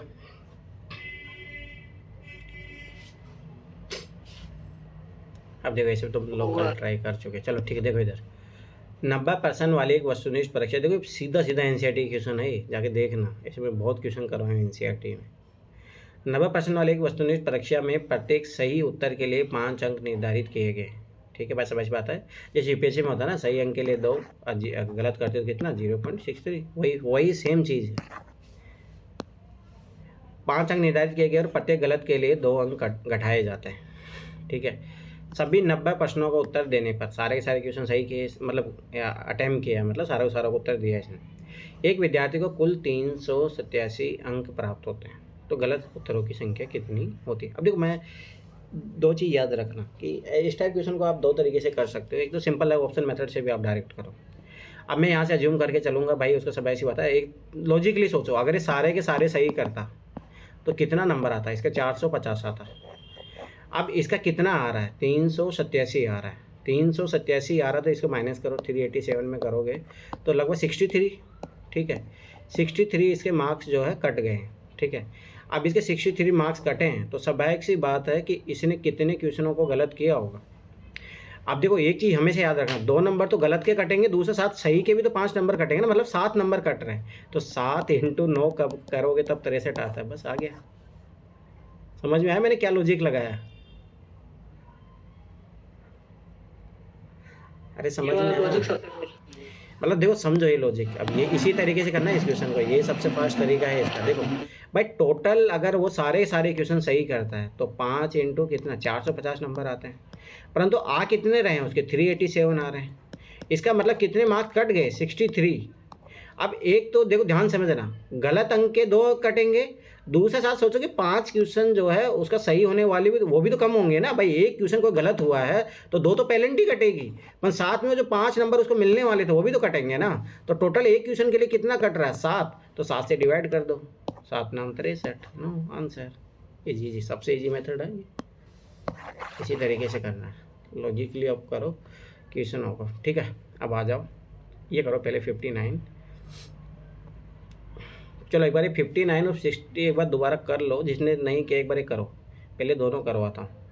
59 60 करो एक बार फटाफट, कि दोनों सेम लॉजिक से पे दोनों सेम कर एक साथ करवा दूंगा।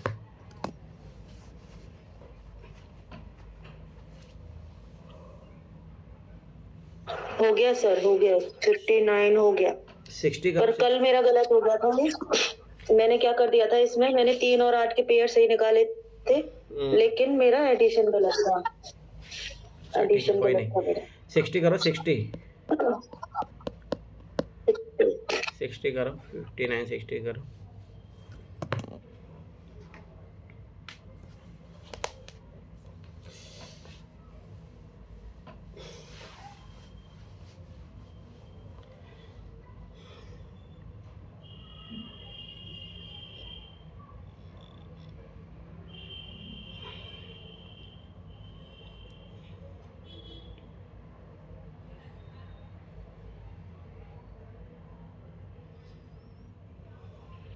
हो गया सर।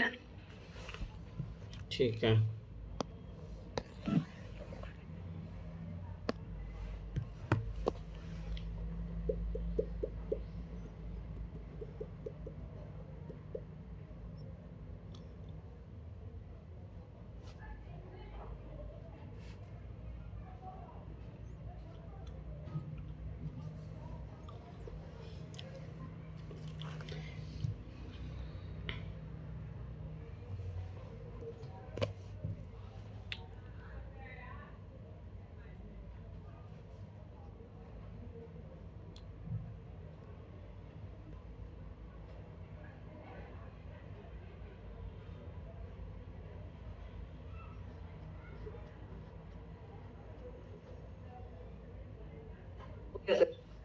हो गया 8 नंबर, 8 नंबर नहीं हुआ। चलो ठीक है, देखो अब मैं करवाता हूँ 59 और 60, ध्यान से देखना है, समझ में फिर हो गया। देखो ये सेम क्वेश्चन बार बार रिपीट हो रहे हैं, ये चीज़ समझ। अब देखो ये 8th क्लास का एनसीईआरटी चैप्टर है, आखिरी चैप्टर जहाँ से क्वेश्चन पूछा है एनसीईआरटी का। ठीक है, अब देखो ध्यान से देखना। निम्नलिखित जोड़ एडिशन के रूप में विचार कीजिए। ठीक है, पी क्यू आर भिन्न भिन्न है, इन सभी संभाव्य योगफलों का समांतर माध्य क्या होगा। अब जो समांतर माध्य जानते हो ना, जैसे तीन चीज़ों को जोड़ते हैं फिर उसे तीन से डिवाइडेड करते हैं, वैसे ही वो चीज़ है। तो भाई स्वाभाविक सी बात है, चार इसमें जोड़ा जा रहा है तो चार संख्या को, तो स्वाभाविक सी बात है इनको क्या होगा, चार से डिवाइड करोगे आप, ठीक है, वही सेम चीज़ है। अब ये भी समझ में आना चाहिए समांतर माध्य क्या होता है। चलो ठीक है, कोई नहीं। अब देखो ध्यान से देखो, 3p 4p डबल p और डबल p, फिर आ रहा है आपका r q और t। सबसे पहली बात क्या है, पी क्यू आर भिन्न अंक है, ठीक है, भिन्न अंक का। तो देखो अब यहाँ पे अपने को ऐसा बोला नहीं है कि जीरो भी हो सकते हैं, अगर वो बोलता तो नॉन जीरो लेते तो अपन जीरो से अज्यूम करके चले, 1 2 3 4 5 6 7 8 और 9, इनमें से कोई भी हो सकते हैं तीनों, ठीक है। अब एक लॉजिकली सोचो कि भाई यहाँ पे 2 कैसे आएगा, तो समझ पी का वैल्यू अगर मैं 3 ले लूँ कि 2 से आएगा। देखो हमेशा सोच के चलो कि 0 से आएगा, नहीं आएगा, 1 से भी नहीं आएगा, 2 से भी नहीं आएगा, 3 से आ रहा है, 3 चौक 12, 80 लागी 1, समझ में आया। तो भाई समझ में आता, 4 4 8, 8 3 11, 11 3 14, 14, इसका मतलब इसका एक वैल्यू आया, इसका वैल्यू 4 आया, ठीक है। अब ध्यान से समझना, अब देखो ये चीज़ ध्यान से समझना, ये बोल रहा है कि पी क्यू आर भिन्न भिन्न अंक है, इन सभी संभाव्य योगफल का समांतर माध्य। अभी एक चीज़ तो ये भी आया, तो 142 आ गया, ध्यान से समझना, और कुछ भी आ सकता है। तो अपने देखो यहाँ पे पी का वैल्यू से निकल के ये आ रहा है, तो पी का वैल्यू अपने देखो 0 1 2 3 ले लिया। अब क्या 4 से आ रहा है, 4 से तो 6 आता है तो नहीं आएगा, 5 से आएगा, 5 चौका 20 आता है तो वो भी नहीं आएगा, 6 का लोगे 6 चौका 24, 4 आता है, ठीक है। 7 चौक लोगे तो 7 चौक यहाँ पे 7 14 7 21 भाई 28 आ जाता है, 8 चौक 32। अब देखो 8 लेने पे भी आ रहा है, 8 करो, 8 चौक 32, 80 लागी 3 3 3 6 6 4 10 10 और 8 कितना हो गया 18, 18 8 कितना हो 26, ये भी अपना आ रहा है। तो वो अगला कितना है 262 आया, ठीक है। 8 से आ गया, 9 से आ रहा है, 9 9 18 9 27 9 36 नहीं आ रहा, खत्म बात, बस हो गया। तो दो ही चीज़ आ रही है, इन दोनों को जोड़ो और 2 से भाग दे दो, 4 404 आया, आप इसको 2 से भाग दे दो। क्यों देंगे, क्यों, दो संख्या है, दो संख्या समांतर माध्य कितना होगा, 2 से डिवाइड करो, जितनी संख्या होती है उतना होगा 202 आंसर। देखो कितना अच्छा क्वेश्चन बना है। और मैं फिर बता, देखो अप्रोच यही रखना, ये लेके चलो, अब कभी गलत नहीं होगा। ये 142 और 262 प्लस क्यों किया आपने? अरे प्लस समांतर माध्य, ये क्या लिखा है यहाँ पे कि इन सभी संभाव्य योगफल, भाई जितने, देखो एक बार आप पी का वैल्यू जब 3 ले रहे हो तब ये आ रहा है, और पी का वैल्यू जब 8 ले रहे हो तब ये आ रहा है, तो ये संभव मान आए जो दो ही, तो इन दोनों का योगफल करोगे, समांतर माध्य पूछ रहा तो 2 से डिवाइड करोगे, जितनी संख्या को जोड़ते हो उतनी संख्या से डिवाइड करते हो। मान लो 5 संख्या को जोड़ा तो 5 संख्या से 5 से डिवाइड करो, ठीक है। तो ये चीज़ याद रखना। अब अगले देखो, बहुत अच्छा क्वेश्चन था वो, ये चीज़ याद रखना। निम्नलिखित गुणन के प्रश्न पर विचार कीजिए, मल्टीपल का है, ठीक है। आर क्यू क्यू, जहाँ पी क्यू आर भिन्न अंक है, ठीक है, वही सेम चीज़, और R is not equal to 0 है, आर नहीं है 0 पर। याद रखना कि पी और क्यू 0 हो सकते हैं, ये चीज़ ध्यान से समझो इस क्वेश्चन की डिमांड। फिर आपको जब ये पी क्यू आर का मान आ जाएगा तो फिर यहाँ से फिर आपको इसका वैल्यू निकालना पड़ेगा, ठीक है।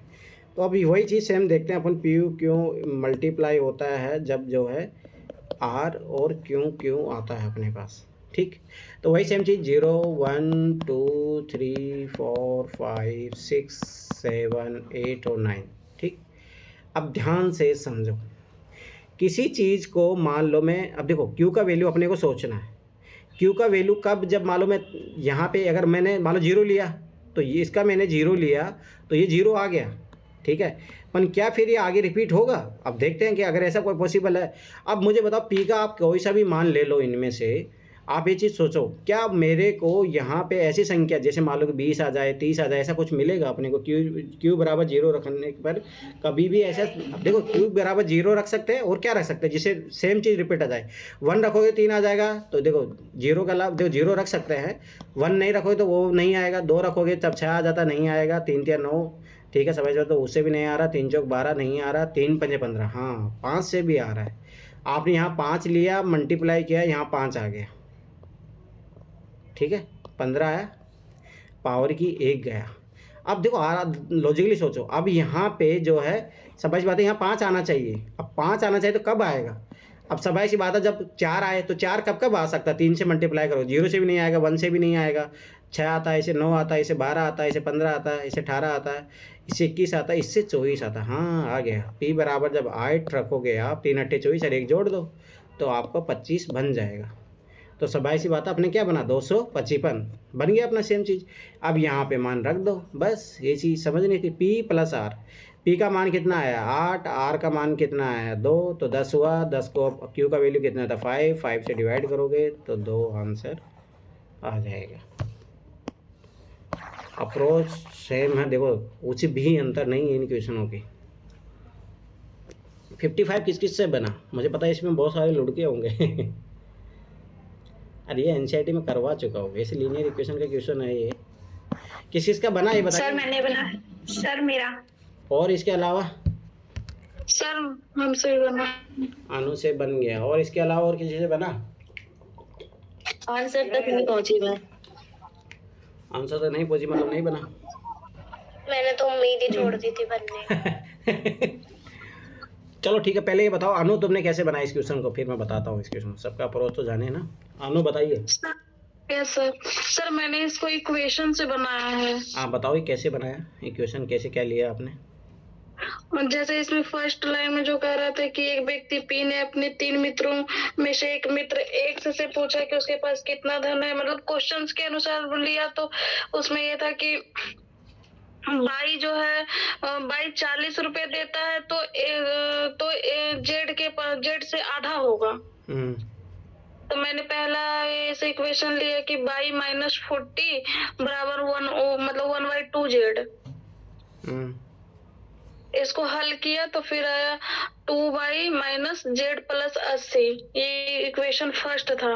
ठीक है, आगे क्वेश्चन का डिमांड ये था कि z जो है x को 40 रुपए देता है तो तीनों के पास बराबर धन हो जाता है। तो इसमें x + 40 बराबर बाई कर दिया मैंने, उसके बाद बराबर z - 40। अच्छा। और इसको हल कर दिया तो बाई बराबर निकल के आ गया बाई बराबर निकल कर आ गया x + 40। ठीक है, फिर आगे फिर आपने मुझे बता, 2 इक्वेशन बना, दो इक्वेशन से 3 वेरिएबल कैसे निकल सकते हैं?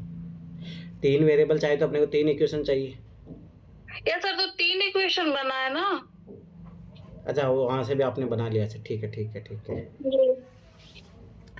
चलो ठीक है, पूजा आपने कैसे बनाया इस क्वेश्चन को? सर ऐसे ही किया नहीं था मैंने, कल पर ट्राई किया था, बाद में अभी भी। अच्छा, समीकरण नहीं बनेंगे इसके 3 ना, फिर उसके अकॉर्डिंग है, लंबा प्रोसेस है। ठीक है, देखो एक अप्रोच तो ये है कि आप समीकरण बनाओ। दूसरा ऑप्शन इसमें ऑप्शन मेथड भी होता है, ध्यान से समझना होता है, परंतु मैंने माना कि इक्वेशन वाला ये अप्रोच अपनाना थोड़ा। अब देखो ये बोल रहा है कि एक्स वाई और जेड के पास कुल कितना धन है। ठीक है, अब देखो 100 जैसे मान लो कि ये आखिरी में क्या बोलता है कि हम तीनों के पास बराबर धन हो जाता है। ठीक है, अगर देखो ना एक अप्रोच होती है इस क्वेश्चन में, आप बैक चलो एकदम। ठीक है, बैक से जैसे मान लो कि जैसे 360 था। ठीक है, 360 को डिवाइड करोगे बराबर 120 120 120। अब उल्टा चलो यहाँ से, मतलब ठीक है मेरा मानना है कि वो पर ये मेथड भी रहता है। मैंने एनसीईआरटी में ये मेथड भी सिखाया कि कभी भी ना उल्टा चलने से क्वेश्चन ईजी हो जाता है। अब यहाँ पे आप उल्टा चलो कि अब ये क्या बोलता है, देखो एक्स ने उत्तर दिया कि यदि वाई मुझे 40 देता है तो वाई के पास जेड से आधा धन होगा। ठीक है, और किंतु वाई यदि जेड मुझे 40 देता है तो हम तीनों के पास बराबर धन होगा। ठीक है, जो भी है, तो इसका मतलब है स्वाभाविक सी बात है कि यहाँ पे पहले कितना था 160 था, मतलब इसके लॉजिक सोचो, जेड ने मुझे 40 देता है तो इसके पास स्वाभाविक सी बात है 160 था, और इसके पास कितना था 80 था। ध्यान से समझना ये चीज़। तब ये जब 40 देता है तब सबके बराबर 120 हो जाता है, यहाँ पे 120 था। समझ में है ये चीज़? तो मतलब मेरे कहने में कि एक मेथड ये भी है कि आप उल्टा चलो, उससे भी हो जाएगा, पर मेरा मानना है कि इक्वेशन से करो, वो वाला जो है मेथड सही है। ठीक है, चलो सर ये मेथड बता दो ना प्लीज, जो आप बता रहे थे अभी, बैक वाला। चलो ठीक है, यस सर। पर इसमें वही है कि थोड़ा चारों ऑप्शन पे आपको यूज करना पड़ जाएगा, तो फिर थोड़ा दिक्कत हो सकता है। सर बता दो प्लीज, ये समीकरण तो बहुत इतना लेंथी पेपर आता है ना सर, इतना टाइम मिलेगा नहीं कि 4 ऑप्शन चेक किए जाए। वही तो मैं बता रहा हूँ, इसीलिए वो वाला मेथड ज़्यादा अच्छा है कि आप इसमें इक्वेशन बनाओ। मतलब सर ऑप्शन में ये होता है ना कि जो आंसर की जो मेरा मतलब मैं लगाती हूँ ऐसे, मैक्सिमम से ही होता है, जो वैल्यू दी होती है ना ऑप्शन में कि जो मैक्सिमम वैल्यू होती है वो भी आंसर नहीं होता, और जो मिनिमम वैल्यू होती है वो भी आंसर नहीं होता। मैंने सिखाया था ना आंसर। तो इन दोनों में से ऑप्शन में से लो, तो सब ऐसी बात है 360 है। अब मैं वही बता रहा हूँ कि आखिर बोला 120 सबके पास बराबर हो जाता है, उससे जस्ट पहले वाली कंडीशन पढ़ो कि जेड मुझे 40 देता, सब बराबर होता है। इसका मतलब जेड के पास कितने थे, 160 थे, इसके पास 80 था, 120 था। ठीक है, अब आगे देखो, अब अगर मतलब ये चीज़ वही है कि इसको अप्लाई करोगे तो उल्टा अगर सही हो जाता तो सही है आंसर ही। ठीक है, अब आगे क्या बोला इसने, यहाँ पे एक चीज़ ये क्लियर हो गया। एक्स ने उत्तर दिया यदि वाई मुझे 40 देता है, वाई मुझे 40 देता है तो वाई के पास जो है जेड से आधा धन होगा। ये बात सही है। देखो यहाँ पे 160 था ना, ठीक है, मतलब इस कंडीशन से पहले ये कंडीशन थी। अब ये मुझे 40 दे देता है, ठीक है, 40 दे देता है, मतलब यहाँ पे कितना हो जाता है, 120 हो जाता है, और इसके पास कितना हो जाता है, 80 हो जाता है, और ये इसका आधा है। ये बात सही है, तो ये कंडीशन फॉलो हो रहा है, इसका मतलब आंसर ये है। मतलब ऑप्शन ऐसे मेथड यूज़ करना पड़ता है आपको। जैसे आप और लेके देख लेना, नहीं बनेगा, ये चीज़ याद रख लेना। चाहे आप 300 लेके देख लो, 300 लेके देखोगे, ध्यान से समझना। तो ये नहीं बन रहा सर, मैंने देख लिया ट्राई करके, नहीं बन रहा कि मतलब ये भी एक अप्रोच होती है। मैं चलो ठीक है, लीजिए इक्वेशन वाला देखो। एक व्यक्ति ने पी ने अपने तीनों मित्रों से एक मित्र एक्स से पूछा कि उसके पास कितना धन है। तो एक्स ने उत्तर दिया यदि वाई मुझे 40 देता है, ध्यान समझना, वाई मुझे 40 देता है तो प्लस 40, मान लो कि एक्स के पास कुछ धन था, मान लो कि एक्स मान लेते हैं ये चीज़, तो वाई के पास जेड से आधा धन होगा। ठीक है, अगर मानता हूँ मैं भाई जेड के पास जेड था कोई चीज़, ठीक है, तो अब जो वाई बराबर कितना होगा, जेड/2। ठीक है, तो वाई के पास जो है जेड से आधा धन होगा, किंतु यदि जेड मुझे 40 देता है, 40 मुझे देता है, मतलब एक्स को दे रहा है वो 40 देता है, यहाँ पे 40 और जुड़ेगा, तो हम तीनों के पास बराबर धन होगा। तो स्वाभाविक सी बात है, ये किसके बराबर हो गया, वाई के बराबर भी हो गया, और यही जो है जेड के बराबर भी हो गया। ठीक है, तो अब देखो एक इक्वेशन ये बना, एक यहाँ पे बन जाएगा, x + 80 बराबर वाई बन जाएगा। नहीं कुछ तो गलती हुआ है, कुछ तो गलती हुआ है। अनु बताओ, पहली इक्वेशन तो यही बन रही है ना आपके पास। अनु, अरे आपने इक्वेशन पहली इक्वेशन ये बनी, दूसरी इक्वेशन कौन सी बनेगी, दूसरी इक्वेशन बाई को मतलब इक्वल करके बाई बराबर जेड प्लस एक्स प्लस 40। यहाँ ये रहा वो। तो और तीसरी इक्वेशन बनेगी बाई को ही लेके जेड के अप्रोक्स में बाई बराबर जेड माइनस 40। वाई बराबर जेड माइनस क्या लिखा, वाई बराबर जेड माइनस 40। क्यों अपने को ऐसा कुछ लिखा है, वाई के पास जेड से आधा धन होगा, ये तो यहाँ से आया वो, किंतु यदि जेड मुझे 40 देता है, मुझे किसको दे रहा है यहाँ पे, एक्स को, हाँ वही तो बता रहा हूँ, जब एक्स को 40 देता है तो ये अलग चीज़। अच्छा, एक्स प्लस 40 लेके चलेंगे तो इसको फिर बराबर होगा, तो हम तीनों के पास बराबर धन होगा। तो स्वाभाविक सी बात है कि यहाँ पे क्या बनेगा अपने को, वाई। इसको समीकरण वाला मेथड तो मेरे खुद को भी समझ में नहीं आया। चलो एक बार तुम बताओ अनु, तुम्हारे पास जो इक्वेशन बना वो बताओ। यस सर, बताओ एक बार। सर फर्स्ट वाला तो सही से बन रहा है, सेकंड और थर्ड में दिक्कत हो रहा था ना, क्योंकि क्वेश्चन ही थोड़ा। हाँ वही ना, पहले चलो पहला इक्वेशन बताओ आप, तो पहला इक्वेशन आपको क्या बना वो बताइए। पहला इक्वेशन बना सर 2y बराबर जेड प्लस 80, ये मतलब हल करके 2y बराबर, हाँ जेड प्लस 80। ये कहाँ से बनाया आपने सर? ये क्वेश्चन बोल रहा था ना कि बाई जो है एक्स को 40 रुपया देता है तो बाई जेड से आधा हो जाता है, तो बाई माइनस 40 बराबर जेड/2 होगा ना, तो इसी को हल किए तो वो 2y बराबर जेड प्लस 80 हुआ। ठीक है, कोई आगे बताओ, दूसरा इक्वेशन बताओ। दूसरा इक्वेशन में था कि जेड एक्स को 40 रुपए देता है, तो तीनों के पास बराबर के लिए तो x प्लस 40 बराबर बाई और बराबर जेड माइनस 40, इस तीनों को बराबर कर दिया मैंने। यहीं से दो क्वेश्चन निकल रहा था। हाँ मतलब वो समझ बात है, यहाँ पे एक ही चीज़ आ जाएगी। तो अब देखो ये जेड है, ठीक है, अब एक चीज़ क्या कर सकते हैं अपन यहाँ पे जो है y बराबर तुम जेड माइनस 40 रख दो, तो यहाँ से जेड का वैल्यू रख जाएगा, तो 2z आया माइनस 80 आया बराबर जेड आया प्लस 80 आया, तो देखो ये 80 हो जाएगा, प्लस हो जाएगा 2z माइनस, तो z बराबर 160 आ जाएगा। ठीक है, जब z बराबर 160 है, z यहाँ पे रखो तो y बराबर 120 आ जाएगा।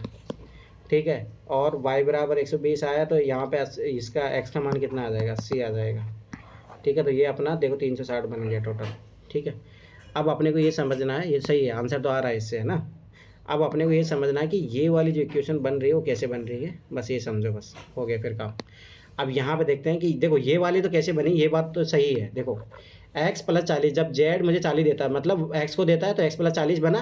ठीक है, तो हम तीनों के पास बराबर धन होगा, तो ये y बराबर इक्वल टू, क्यों y के पास y रहेगा, और भाई समझ बात है z के पास उसमें से अगर 40 घटा दोगे तो z माइनस 40 होगा। ठीक है, तो ये बात, ये इक्वेशन तो समझ में आ गया ना सबके कैसे बना। अब इस इक्वेशन को समझो, ये इक्वेशन कैसे बन रहा है, ये चीज़ जरूर। सर इसमें ये वो जो इक्वेशन निकल रहा है, जैसे जो क्वेश्चन कर रहा था ना कि जब जेड जो है एक्स को 40 रुपए देता है तो तीनों के पास बराबर धन होगा, ये तो क्वेश्चन कर रहा है। तो इसमें हमने क्या लिखा कि एक्स प्लस 40 बराबर वाई बराबर जेड माइनस 40, ये तीनों को बराबर कर दिया। वो सही है, वो समझ में आ गया। अब इसकी अगला ही लाइन बोल रहे हो सर, तो बाई जो है, बाई जो बाई बीच में, तो बाई बराबर एक्स प्लस 40 भी ले सकते हैं और बाई बराबर जेड माइनस 40 भी ले सकते हैं। तो यहीं से तीसरा इक्वेशन भी निकल गया कि बाई जैसे बीच में है ना, तो बाई का वो तो मैं समझ गया। सुनो सुनो, मैं पहली इक्वेशन की बात करूँ कि पहली इक्वेशन वो समझ में आ गया तुम्हारा, वो अपन सोल्व भी कर लिए। अब मैं ये समझा रहा हूँ कि ये कैसे बना है, ये समझो एक चीज़। ठीक है, अब ये बना यहाँ से, x ने उत्तर दिया कि यदि y मुझे जो है 40 रुपये देता है, ठीक है, तो y के पास जो है z से आधा धन होगा। ठीक है, z से आधा धन होगा।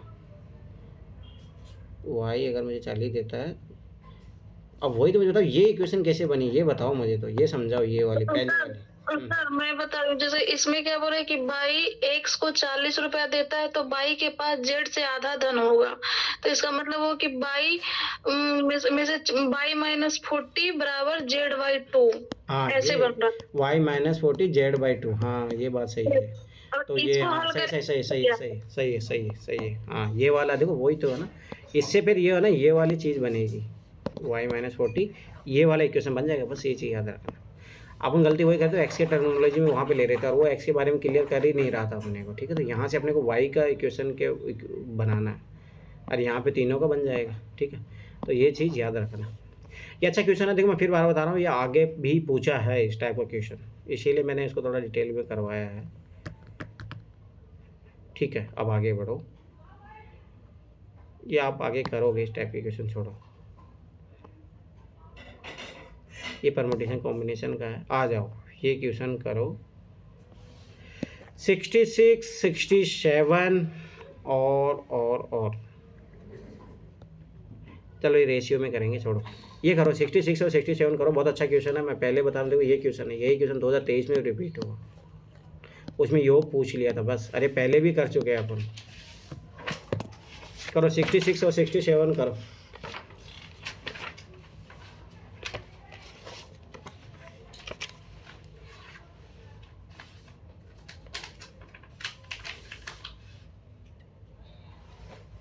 अब देखो ये क्वेश्चन जो है आपको, ये वाला क्वेश्चन कितना इंपॉर्टेंट है, डायरेक्ट मिलेगा आपको 2022 में भी मिलेगा यही सेम क्वेश्चन, और 2023 में मिलेगा यही सेम क्वेश्चन।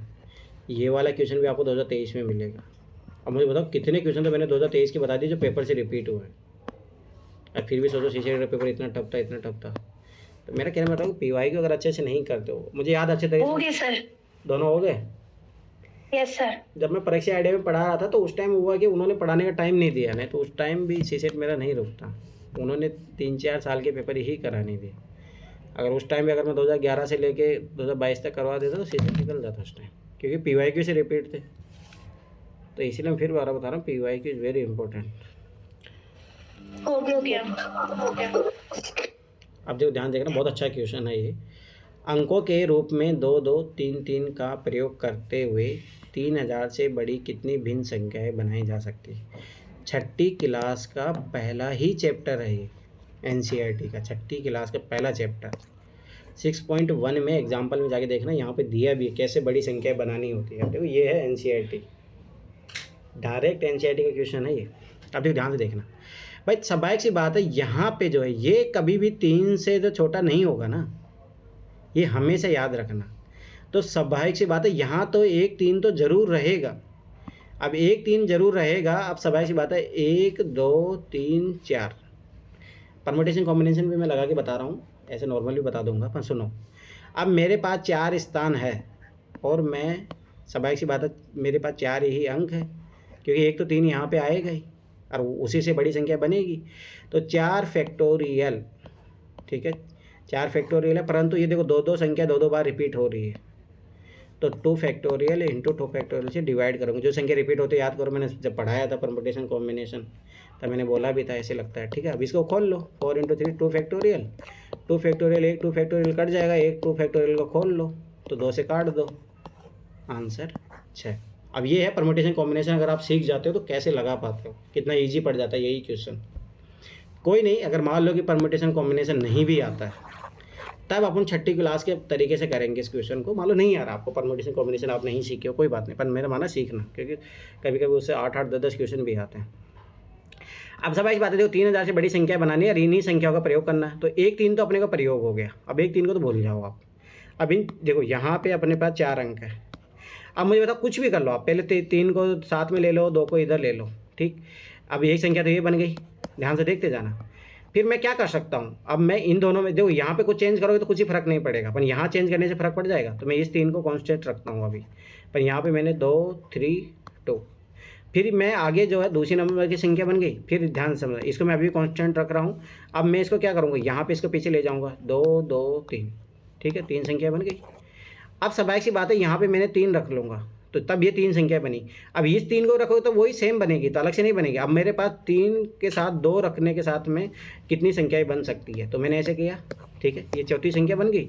अब देखो स्वाभाविक बात है मैं यहाँ पे इस 2 को कांस्टेंट रखूँगा, अब इन दोनों में चेंज करूँगा, इन दोनों में चेंज करूँ तो कुछ ही नहीं होगा, इन दोनों में चेंज होगा, तो ये कितना हो जाएगा 3 2 3, ठीक है। तो ये 5वीं संख्या बनी।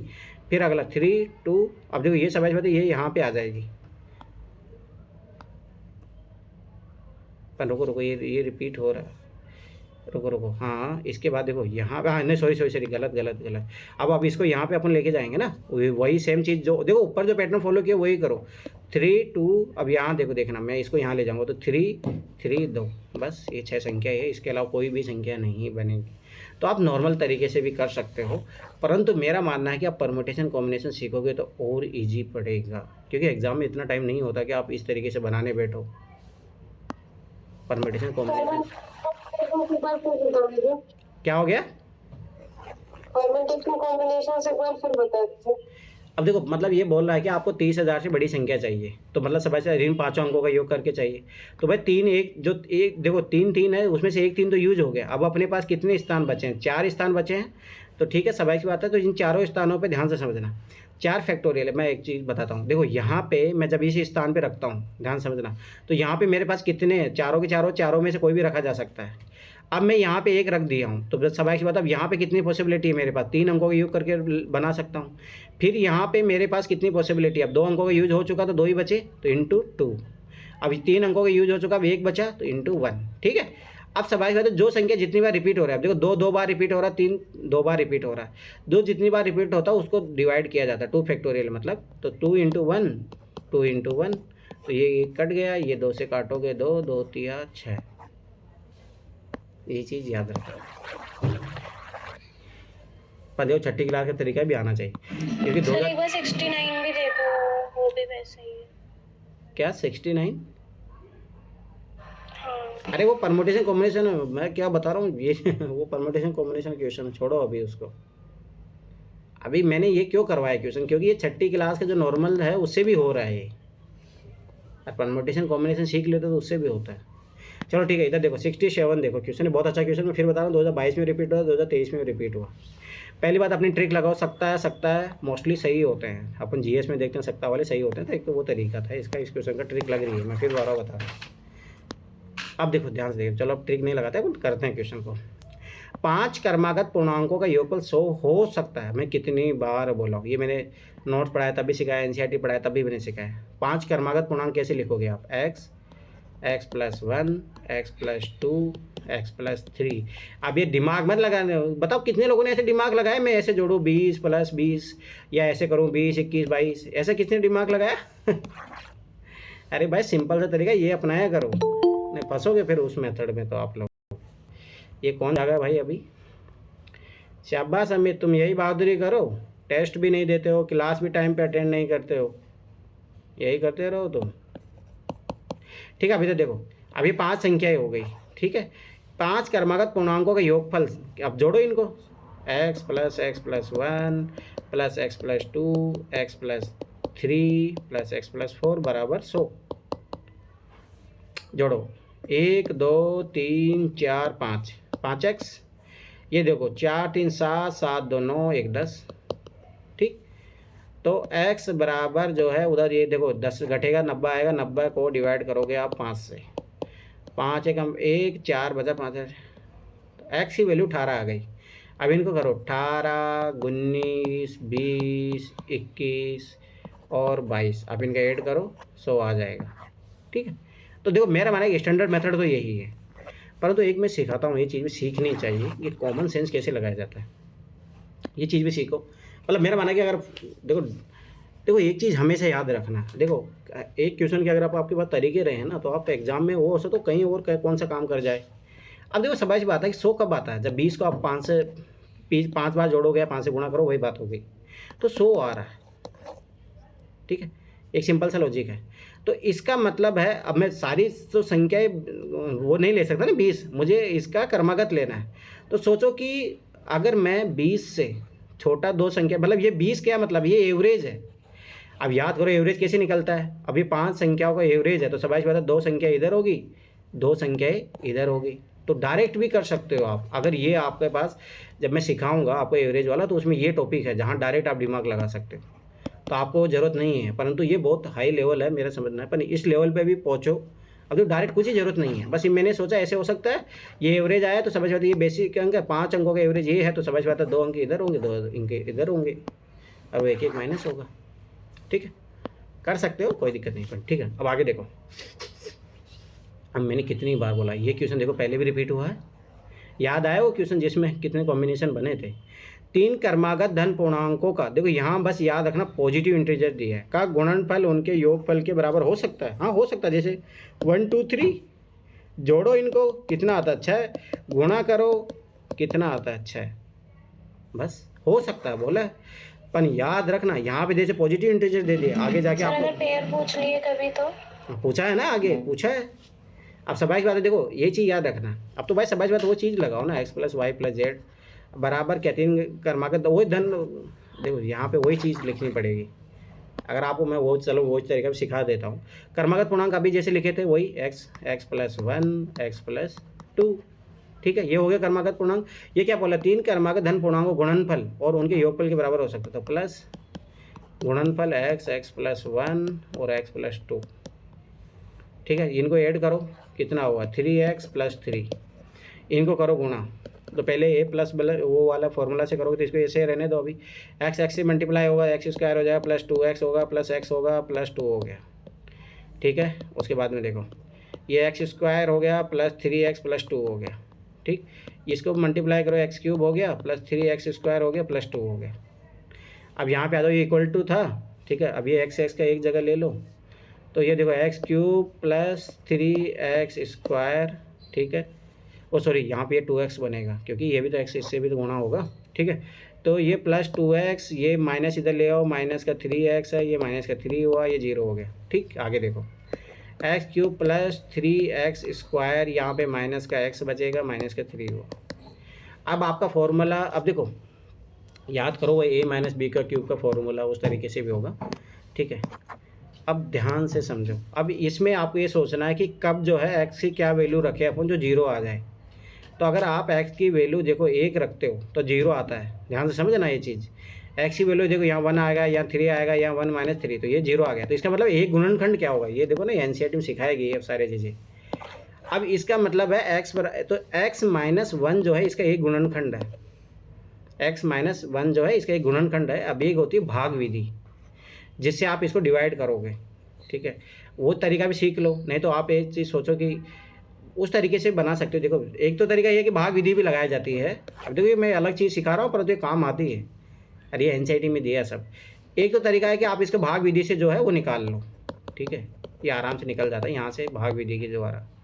ठीक है, जैसे मान लो कि x-1 को मैं गुणा करूँ एक्स स्क्वायर से गुणा कर लिया मैंने, ध्यान से समझना, एक्स स्क्वायर से गुणा किया तो ये क्या है x³ माइनस एक्स स्क्वायर। अब इसमें से घटाओ, ये तो घट गया, तो ये समय से घटा रहे हो तो ये तो ठीक है, घटाओगे ना, माइनस करोगे तो ये प्लस हो जाएगा, ये गया 4x²। नहीं रुको, अरे इसमें से भाई 3x² में से मतलब ये इसको घटाया तो ये 0 हो गया ना, जैसे मान लो वही हो गया ना, जैसे 19 में 14 घटाते हैं अपन तो माइनस हुआ ना, माइनस, हाँ तो ये प्लस हो जाएगा। ठीक है, तो 3x² 4x² आया। ठीक है, फिर ये अब अगला उतारेंगे -x। अब सब की बात है, अब अगला किससे गुणा करना पड़ेगा, प्लस के x से गुणा करना पड़ेगा अपने को, प्लस 4x से, क्योंकि 4 4x² तभी तो कटेगा ना। तो ये 4x² आ गया, ये माइनस का 4x आ गया। ठीक है, तो ये क्या कैंसिल आउट हो गया, ये प्लस का, तो प्लस का 3x बचेगा यहाँ पे, क्यों ये चिन्ह चेंज होगा 3x। अब अगला उतारो -3 आपने उतारा। ठीक है, ध्यान से समझना। अब -3 तो मैं सब बात में किससे गुणा करूँगा, 3 से गुणा करूँगा इसको, तो 3x - 3, बस आखिरी में 0 बचना चाहिए, वही हो गया, 0 बचा। इसका मतलब है जो इसका ये गुणनखंड ये आएगा, तो ये x - 1 x² plus 4x plus 3 बराबर 0। अब ये सोचो, याद करो ये वाला, अब चीज़ें ये सीख लो, बहुत काम आएगा ये चीज़। मैं इसलिए करा रहा हूँ, आगे नहीं करवाऊँगा, ये मेथड याद रखना, क्योंकि ये आगे यही सेम क्वेश्चन रिपीट हुआ है। अब देखो आगे, अब यहाँ पे अब इसका गुणनखंड निकालो, इसका गुणनखंड निकालो, देखिए एनसीईआरटी में दिया है जाके। अब देखो x² गुणा करने पर 3 आना चाहिए, जोड़ने पर घटाने पर तो वही 3x प्लस 1x प्लस 3। ठीक है, अब देखो ये x - 1 है, तो यहाँ पे देखो x कॉमन ले लो, x प्लस 3 बचा, यहाँ पे क्या करो, ओनली 1 कॉमन ले लो, x प्लस 3 बचा। ठीक है, अब इन दोनों में से क्या आ जाएगा, x प्लस 3 कॉमन आ जाएगा, तो x - 1 x प्लस 3 कॉमन लोगे क्या बचेगा, x प्लस 1। तो ये 3 गुणनखंड आए इसके। तो x का वैल्यू, अब ध्यान से समझना यहाँ पे चीज़, वो मैं अगले क्वेश्चन करा रहा हूँ जो 2022-23 में रिपीट हुआ। तो x बराबर 1, ठीक है, क्या क्या ले सकते हो आप x का वैल्यू, x बराबर 1, x बराबर -1 और x बराबर -3 ले सकते हो, ये चीज़ याद रखो। अब आ जाओ जहाँ से अपन ने क्वेश्चन शुरू किया था, तो x बराबर 1 लेने पर रखो, वहाँ 3 क्रमांक संख्याएं कौन कौन सी आ जाएगी, 1 2 3। ठीक, x बराबर -1 लोगे तो ध्यान रखना -1, ठीक है, ये 0 1। अब देखो इनको जोड़ लो, कितना आएगा 0, मल्टीप्लाई करोगे तब भी 0। तो वो याद रखना, यहाँ पे अपन पॉजिटिव इंटीजर बोला तो यही यूज होगा ओनली, परंतु जब नेगेटिव इंटीजर यूज होगा तब ये भी आएगा। फिर अगला अपने क्या लिया है, x बराबर -3 लेके देखो, -3 -2 -1। अब देखो इनको योग करो, -6 गुणा करोगे तब भी -6। समझ में आया कितना अच्छा क्वेश्चन है ये, इसीलिए यूपीएससी ने इसको 4 बार पूछा, 4 बार। ये वाला स्टेटमेंट याद करो, मैंने पहले भी करवाया है, अभी आप 2022 में भी करोगे, कल 2023 में भी करोगे इसी क्वेश्चन को। ऐसे ये क्वेश्चन इंपॉर्टेंट है, मैं सारा करवा दूँ, आगे नहीं करवाऊँगा सारा, ये डिटेल ये याद रखना। ये वैल्यू x बराबर -1, x बराबर -3 और x बराबर 1, ये याद रखना, ये रटा हुआ होना चाहिए। यूपीएससी ने यही बार बार पूछा है, बार बार। चलो आ जाओ।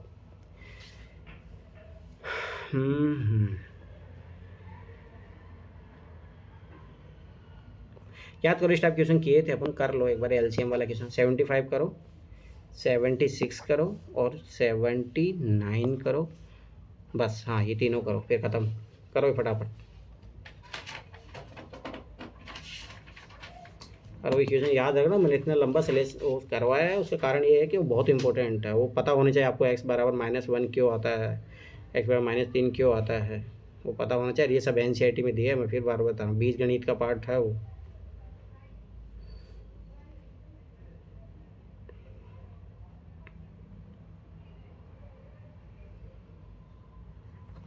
इसलिए कोई ज़रूरत नहीं है किसी कोचिंग का फालतू का। मैं सही बता, देखो एनसीईआरटी यूपीएससी अभी भी, मैं फिर बार होता है, जीएस हो या सीसीएट हो, निकालने के लिए एनसीईआरटी मस्ट है। सारे क्वेश्चन एनसीईआरटी से है। अब तो 2021 पहुंच गए तब भी एनसीईआरटी आ रहा है, 23 में बताऊँ तब भी सारे क्वेश्चन एनसीईआरटी से आए।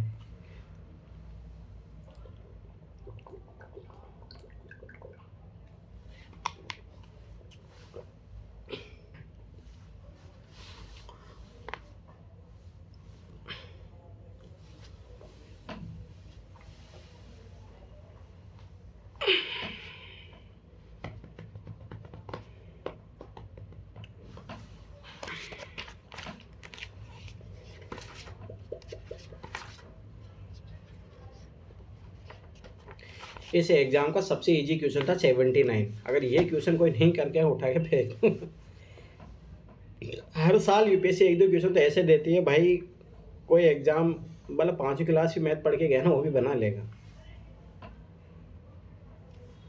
सोचो आप तो ग्रेजुएट करके जाते हो आप।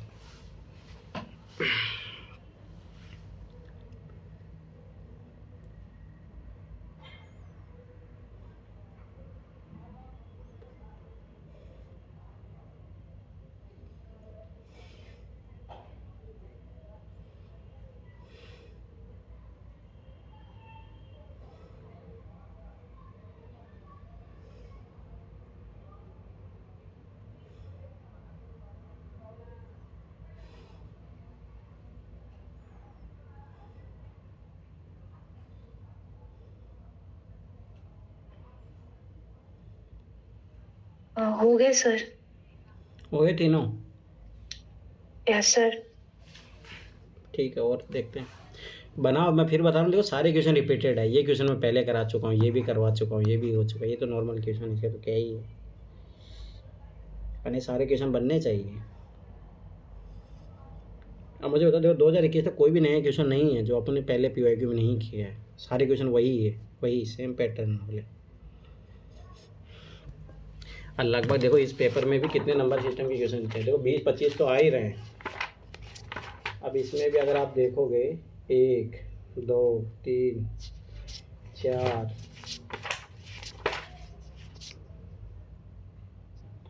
5 हो गया सर। 5 से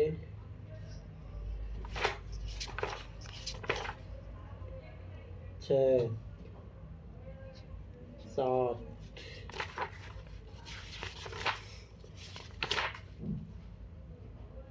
8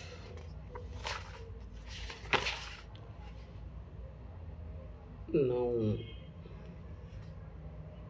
10 11 12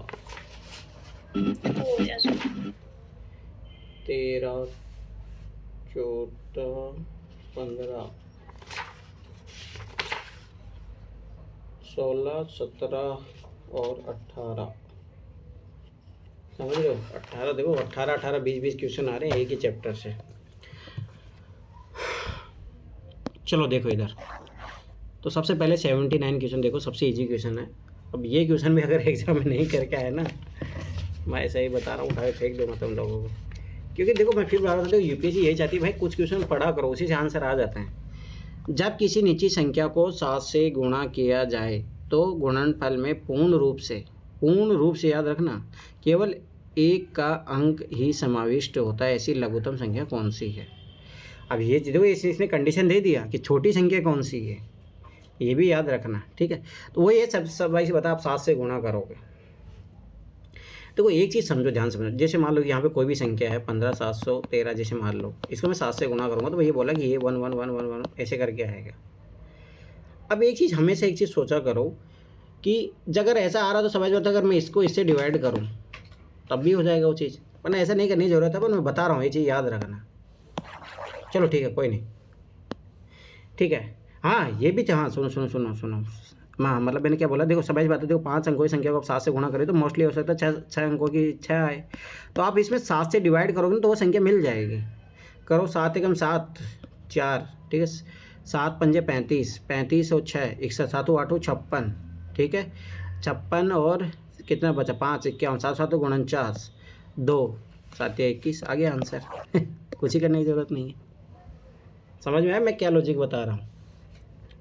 ये भी एक तरीका है जिसमें आप बच सकते थे, सारे ऑप्शनों को गुणा करने की ज़रूरत नहीं थी। और मुझे पता सब लोगों ने ऐसे किया होगा, इसको गुणा किया होगा और फिर निकाला होगा आंसर। मुझे बताओ जो मैंने तरीका सिखाया उसे किया कोई लोग?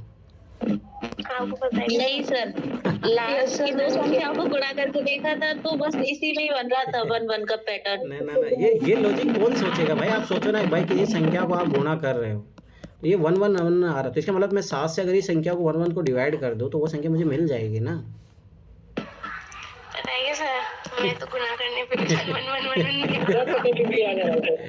अब मतलब समझो, मतलब मेरे कहने मतलब भाई ये दिमाग लगाओ। देखो मैथ में जितना दिमाग लगाओगे ना उसका प्रयोग करना सीखो। मैथ यही एक ऐसा चीज़ है जो आपको दिमाग को ओपन करता है। ठीक है, चलो ठीक है, आगे देखो। जोसेफ क्लब में प्रत्येक 5वें दिन आता है तो 5। हर्ष जो प्रत्येक 24वें दिन आता है 24, जबकि सुमित 9वें दिन आता है। ठीक है, वे सभी तीनों किसी रविवार को क्लब मिले तो पुनः तीनों क्लब में किस टाइम मिलेंगे? तो शाबाश बात, आगे की तरफ बढ़ रहे हो। तो बताइए एचसीएफ आएगा एलसीएम आएगा, पहले तो यही बता दो मुझे। ठीक है, अब देखो एलसीएम निकालने का तरीका मैंने बताया था। अब देखो इसमें डिवाइड करो, 2 का डिवाइड करने का मतलब है नहीं कि एक ही संख्या बार बार आ रही है, पर 3 से देखो याद रखना हमेशा, जब एक जैसे 2 से डिवाइड करने पर 2 संख्या डिवाइड हो रही तब 2 भाग, अगर एक ही है तो मत दो, डायरेक्ट फिर 3 से दो। यहाँ पे आप 3 से भाग दोगे तो 5 कैसे कि 3 है, 3 8 24, 3 3 9। ठीक है, अब देखो अब सब संख्या अलग अलग है। ठीक है, तो डायरेक्ट गुणा कर लो, 3 पंजे 15, क्योंकि अब कोई एक संख्या सब अलग अलग है ना, तो वही चीज़ याद रखना। 3 पंजे 15, 15 8 120, 120 3 360। ठीक है, 360 है। अब इसका मतलब है 360वें दिन बाद में जो है ये आपस में मिलेंगे। तो अब ये पूछ रहा है, वीक पूछ रहा ना, तो एक वीक में कितने दिन होते हैं? 7। अरे सवाल आता कब मिले थे? संडे मिले थे। 7 पंजे 35। ठीक है, 35 और 10 7 है, तो इसका मतलब है 3 दिन एक्स्ट्रा। तो ये संडे को जब मिल रहे थे तो अगला दिन कौन सा होगा? Monday, Tuesday, Wednesday. आंसर बुधवार। समझ में आया लॉजिक? अरे बोलो। Yes sir. ठीक है, ये चीज़ याद रखना। आ जाओ, ये बहुत अच्छा क्वेश्चन है। अरे करवा चुका हूँ ऑलरेडी। देखो, एक 2 अंकों वाली संख्या है, इन अंकों के स्थानों को परस्पर बदल कर प्राप्त होने वाली संख्या। ये यूपीएससी 2024 में भी आया है क्वेश्चन। ठीक है, तो वही सेम चीज़। अब ये तो याद हो जाना चाहिए आपको। इन दोनों के स्थान पर से बदलकर प्राप्त होने वाली संख्या का अंतर, तो कितना आता है अंतर? 9x - y। समझ में आया? तो ये बोला कि 54 आ रहा है, तो x - y बराबर कितना आ जाएगा? 9 छिक्का 54, तो x - y 3। अब याद रखो, 2 अंकों की संख्या मैंने पहले बार 0 मत यूज़ करना। 1 2 3 4 5 6 7 8 9। ठीक है, ध्यान समझना। तो अब मुझे ये 9 6 कैसे मिलेगा? जब मैं x की वैल्यू क्या रखूँगा? 9, इसका वैल्यू क्या रखूँगा? 3। अब बस इसको कम करते जाओ, इसको बढ़ाते जाओ। अब 8 में से 2 घटाओगे। ठीक है, तो ये चीज़ याद रखना ऐसे करके। अब देखो अगला मैं कितना 7 रखूँगा, तब 1 रखूँगा, तब मेरे को 6 मिलेगा। ठीक है, और कोई किसी तरीके से मुझे 6 मिलेगा? नो, ये 3 ही तरीका है जिससे मुझे 6 मिलेगा। बस, तो 3 ही संख्याएं हो गई। अब अपन देखो तो पूछ क्या रहा है, अब आगे देखेंगे उस संख्या। इस संख्या के दोनों अंकों का योगफल। ठीक है, इन दोनों मतलब समझ में। देखो अपने को अब यहाँ से मैं संख्या निकाल लेता हूँ। जब x का वैल्यू मैं 9 यूज़ करूँगा तो वही सेम चीज़ याद रखो, 10x + y। तो x बराबर मैं क्या रखूँगा? यहाँ पे 9 रखूँगा, 90 और ये कितना हो गया? 93। तो उल्टी संख्या क्या हो जाएगी? 39। दूसरी चीज़ मैं क्या निकालूंगा? 8 रखूँगा तो 80 80 + 82, दूसरी क्या हो जाएगा? 28। ठीक, फिर मैं क्या रखूँ? 70 70 हो कि 71। ठीक है, तो ये मेरे पास संख्याएँ आ गई जो ये बोल रहा है। अब ये यहाँ पे क्या बोल रहा है अपने को ध्यान से समझना ये चीज़। इस संख्या के दोनों अंकों का योगफल केवल तभी निकाला जा सकता है जब दोनों अंकों का गुणनफल ज्ञात हो। मुझे बताओ, अपने को तो आराम से निकल गई ना ये चीज़, गुणनफल पता था तभी। अब देखो एक चीज़ याद रखना कि ये बोल दिया कि तभी ही निकाला जा सकता है। देखो एक्सट्रीम हो गया। जैसे ये बोला कि 9 × 27 होना चाहिए था, या 8 दूनी 16 होना चाहिए था, या 7 × 1 एक 7 होना चाहिए था। ठीक है, केवल तभी निकाला जा सकता है। अरे नहीं, डिफरेंस दिया तब भी निकाल सकते हैं अपन। अरे डिफरेंस से तो निकाला ना अपन ने, देखो डिफरेंस से ही निकाला है। तो इस संख्या के दोनों अंकों के बीच का अंतर निकाला जा सकता है, निकाला जा सकता है। हाँ, अपने निकाला भी है, इसी चीज़ से तो निकाला अपन ने। तो ये चीज़ याद रखना।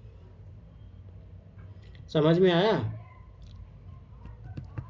अरे बोलो बोलो बोलो। ठीक है, तो ये चीज़ याद रखना, ये बोला तभी निकाला जा सकता है। तो ये एक्सट्रीम वर्ड है, देखो मैं फिर सर लेकिन इसमें कंफर्म नहीं बता सकते ना कि 82 या 28 ही आंसर होगा। अरे क्योंकि सुनो ये 3 संख्या तो होगी, यही अपन इन तीनों में से कौन सी होगी अपन कंफर्म नहीं बता सकते। ये चीज़ याद रखना। तो ये ऑप्शन यही बात कह रहा है, इसलिए गलत हो जाएगा क्योंकि हम कंफर्म नहीं बता पा रहे हैं। नहीं, सुनो, ये क्या बोल रहा है अपने को? इस संख्या के दोनों अंकों का योगफल, दोनों अंकों का योगफल जैसे अपने कितना आया था, देखो ध्यान समझना। 9 में 3 घटाए, तो इन अंकों का, इन संख्या के दोनों अंकों का योगफल ये 12 आ रहा है। अब आप जो है इस अंकों का योगफल केवल देखो एक्सट्रीम वर्ड, केवल तभी निकाला जा सकता है जब दोनों अंकों का गुणनफल ज्ञात हो, मतलब ये अपने को 27 हो। अब ये चीज़ बताओ ये कैसे निकाल सकते हैं? आप निकाल सकते हो 27 कैसे आएगा? अब अपने को ओनली ये कंडीशन दिया है 9x - y = 54, बस अपने को ये कंडीशन दी है। अब मुझे बताओ इसमें अगर आपको गुणनफल आप कैसे निकालो? गुणनफल से ही कैसे निकल जाएगा?